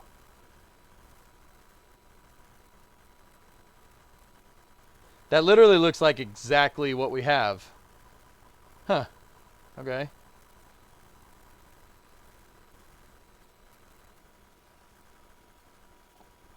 What's this? Galaxy XL floor shifter. Ooh. A horseshoe shift. I mean, dude, the messed up part is I can make that work. It wouldn't be an issue. I can make that work. That's not a problem. Just replace the switch? Why? Alright, fine.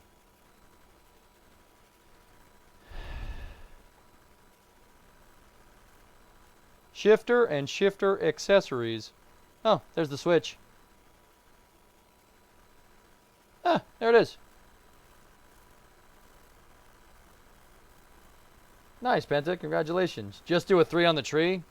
Doesn't have the steering column for it. It's a lot harder mechanically to hook up to Roger, I'll be honest with you.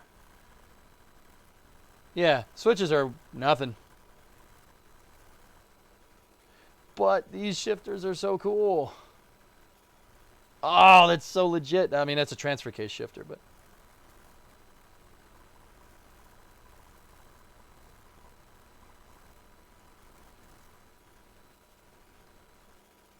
$13, what a ripoff. What's the Street Bandit? What is this? It's so much overkill for this truck.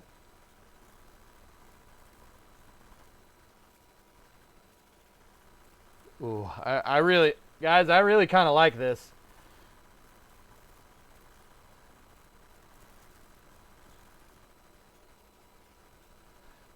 The throw isn't long enough, though.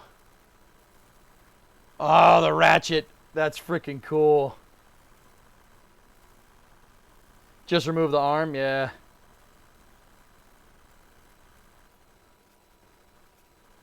The tan one is what I want.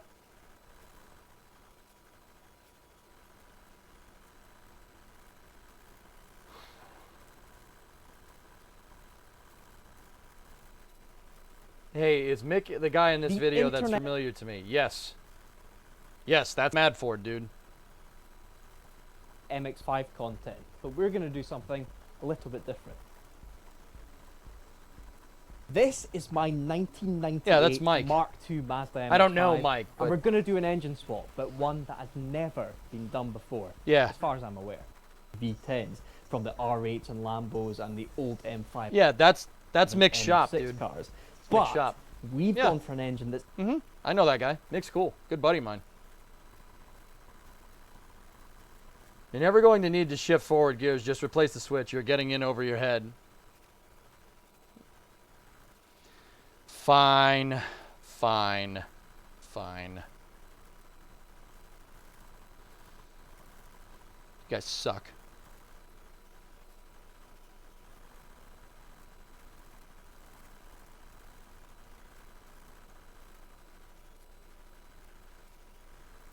Makes in the video, the hoodie has Twitch badging. I know, dude. I watch Drive Tribe's YouTube channel all the time.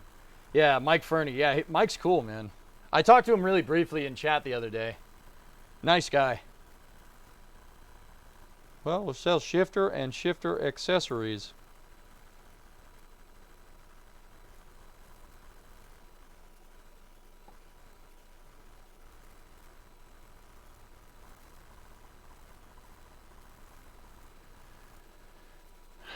There's the tan one, Synerd.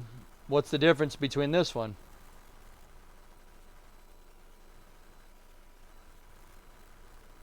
Oh, yeah, no, that's not right. I don't need one with that. I need one with just the tab on it.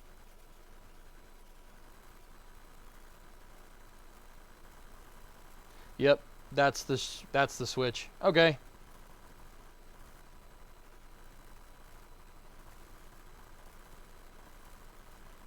What if you want to do drag week? I don't think I'd use the truck for drag week, man. But yeah, okay. Yeah, see, I don't, yeah, okay. Wouldn't AutoZone have one?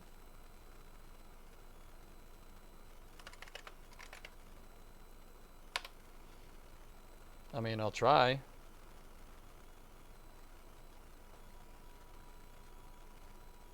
Part number 80609. 80609.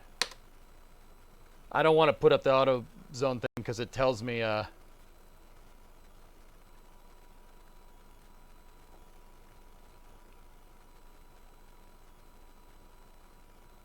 on. It tells like my local AutoZone. I'm not doing that.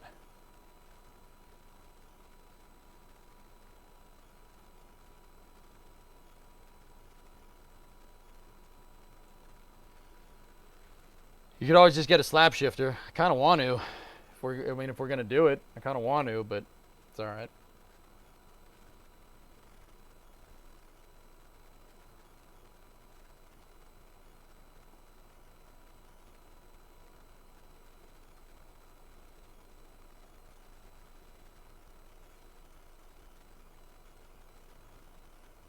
Granger. Oh yeah, that's cool.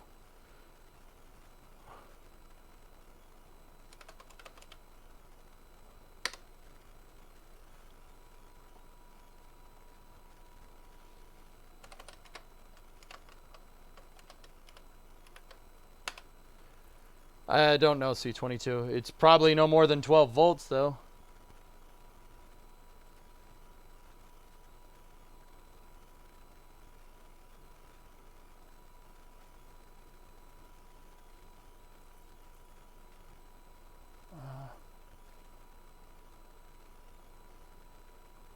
No. AutoZone doesn't have the parts. I'll just buy it. I'll just buy it off of Summit. No problem. Yeah, I'm looking around. They don't have it. All right, well.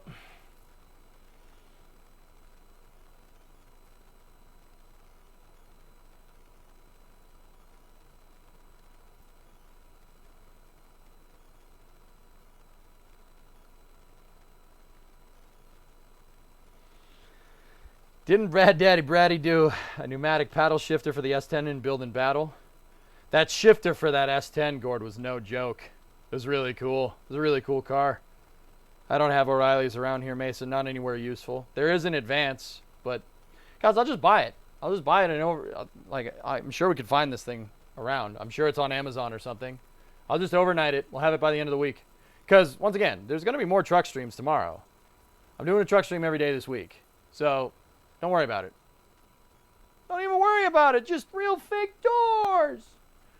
Look, won't open, won't open. Real fake doors. All right, so we just got to mess with that manual. We got to get that neutral safety switch. I don't know. I might buy something crazy because I want to. This is my truck. I can do what I want. They're winners, Chip. Winners get to do what they want.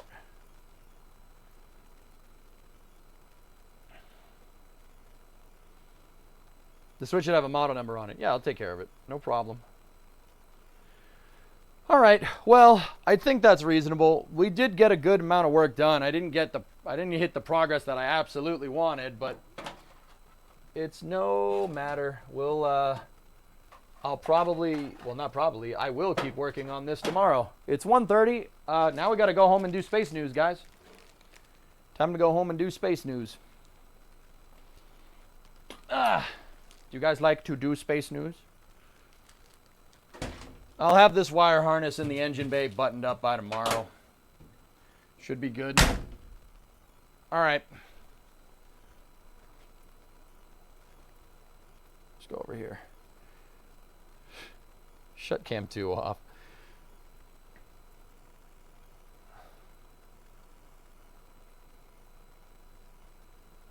Disconnect the battery.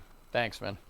Yeah, that would have sucked. But I have another battery on a trickle charger right next, sitting on the step here. All right, cool. Let me close this up. All right, guys. Don't worry. There's more truck stuff happening tomorrow. Yeah, if you missed this one, tomorrow, same time, same place. I'm going to try to be on at 9. I was a little late today because I had to get all the cameras figured out. But we got that. Once we got that figured out, we roll. We were rolling.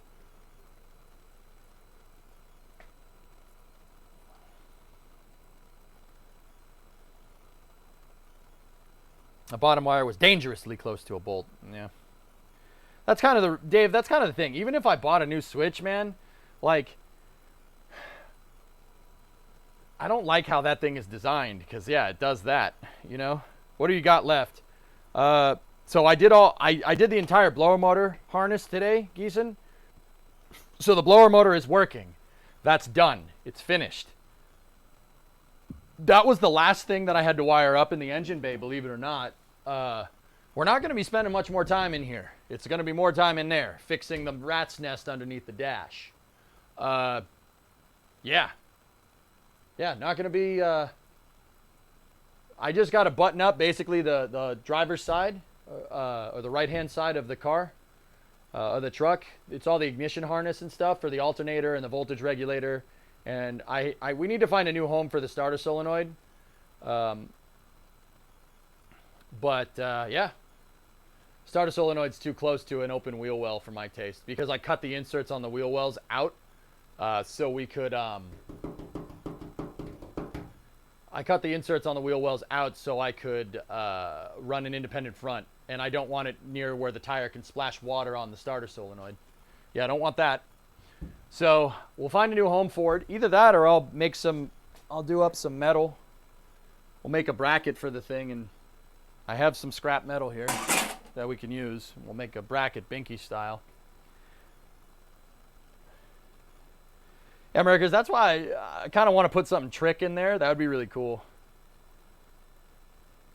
Just because, you know, just... But then again, I do want to end up putting a Tremec T5 in here or something. Well, maybe not a T5, just a manual. I want the manual in the truck. I think that would be cooler. I have the clutch pedal for it, for what it's worth. And we could have the clutch pedal with a hydraulic throwout. I have the space for it. I mean, this truck's huge. There's plenty of space under the hood for whatever. So, yeah. Could be rad, man. Could make this thing real cool. But for right now, I'm just going to get it running in the way that it's running and kind of go from there.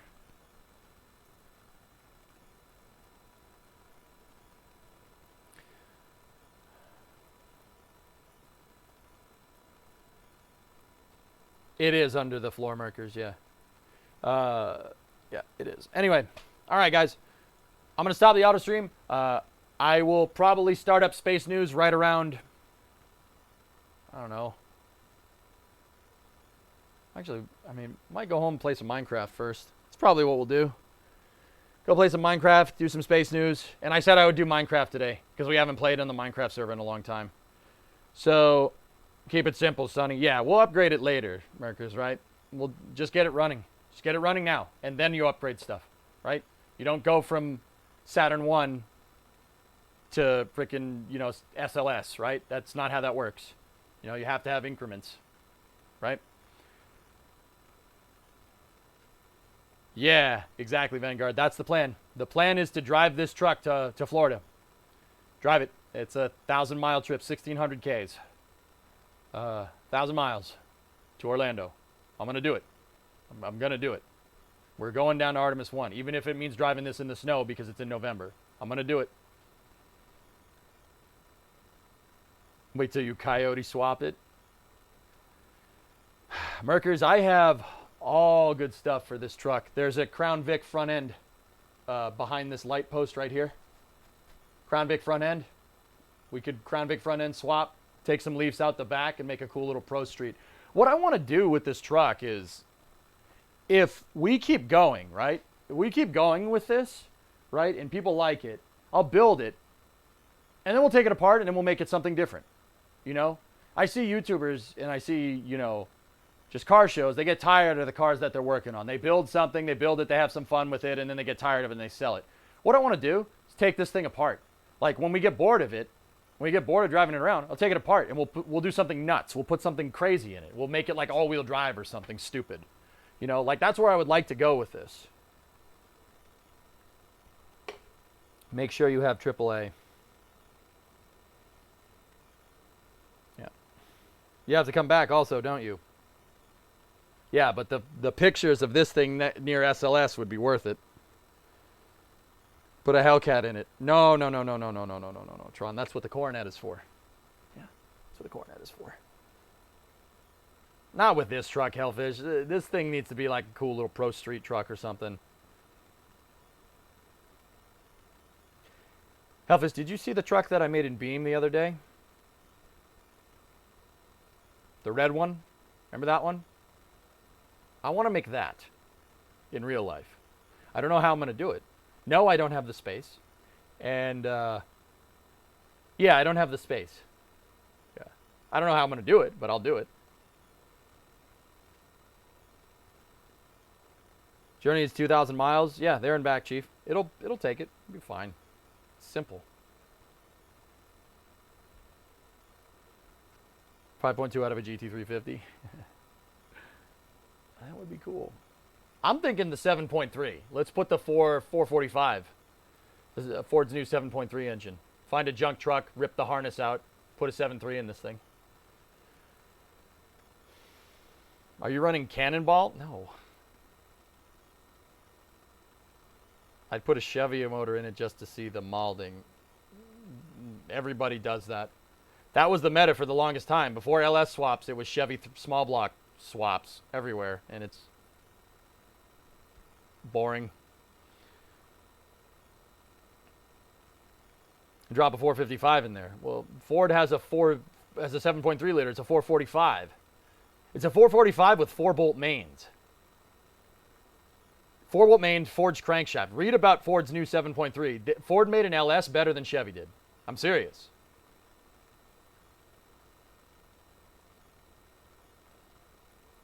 No, Dave, swapping small blocks. People did that all the time. People swap small block Chevys into Fords all the time. Yeah, Hellfish. Like, that's what I'm talking about. Let's go crazy. Let's have some fun with this thing.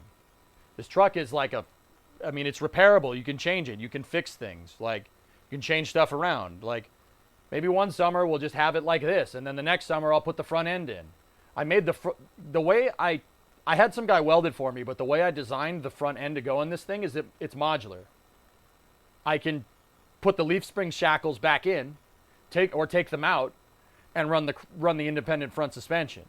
It's not quick swappable by any means, but it does work. I made it modular, so you can run an IFS, or you can take it out and run leaf springs in a solid axle.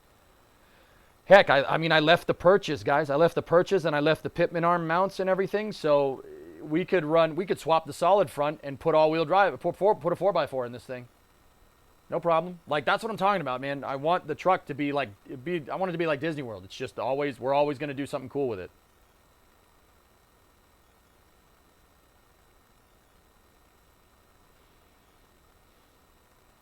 Yeah, exactly. Twin rear wheels? Nah, well, I wouldn't put a dually end in this thing, Chief. No, that's for another day, for another project. All right, guys, I'll probably start up around 3. So I'll see you in an hour and a half. We'll get right into Space News, and then after Space News, we'll play some Minecraft. Play on the Minecraft server. So, yeah, Chief, here, hang on.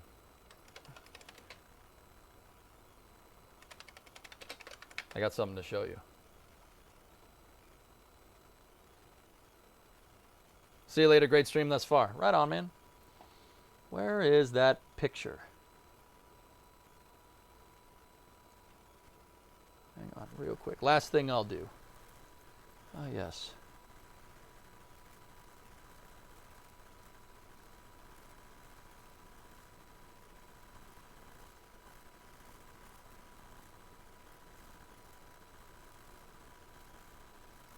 Hang on one second.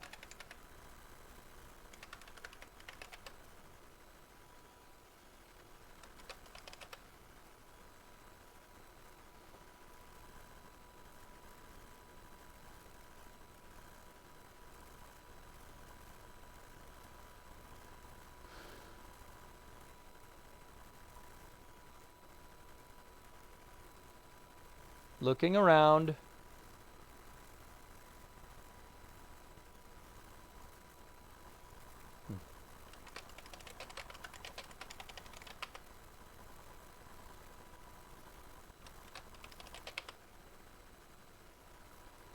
Hang on. Let me look here. I'm seeing if the picture is in here. There's the bilobe tanks, XRS, SR-71. Let's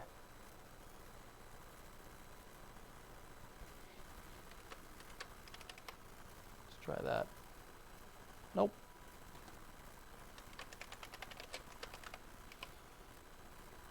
I came across something in here that...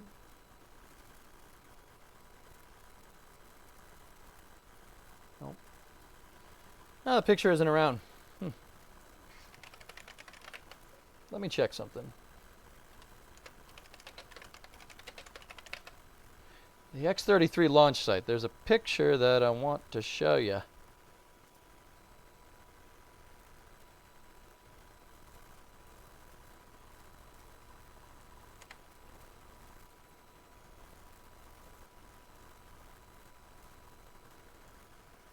You downloaded every copy of it already. Yeah, I'm just wondering where it is.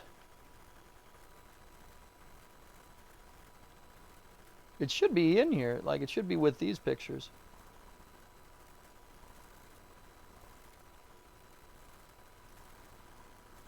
Starship's in there.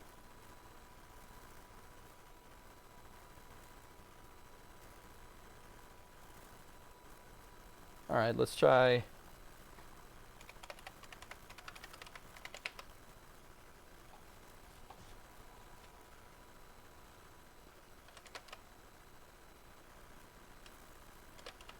I want to check one last thing real quick.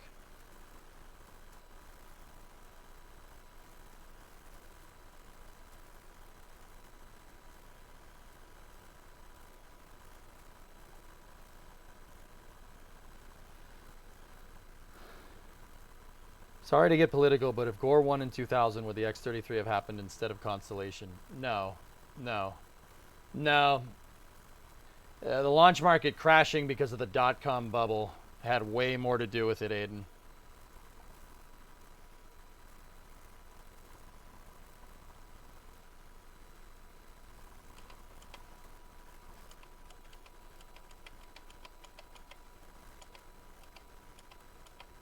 I'm looking through something real quick.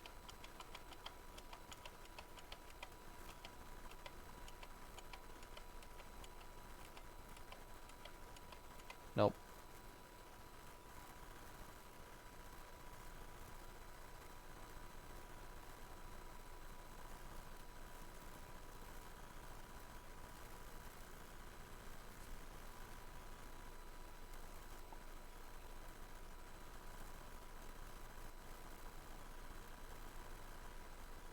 Hang on one second. I just want to check one thing real quick. God, I love NASA's technical resources. This is amazing.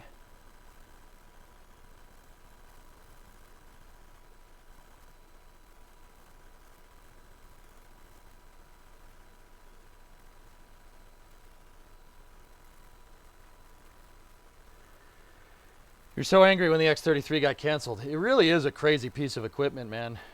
Whatever. I'll find the screenshots for you later. I wanted to show you guys something, but it's for another day. Let's just say I have other stuff waiting in the wings. We'll call it. We'll call it a day there. And in one of the X33 pictures is something that you might enjoy. No, I'm not building an X33. I friggin' wish. No, it's one of the vehicles. Yeah, in one of the pictures. But don't worry about it. I will talk to you guys in about an hour. About an hour and a half.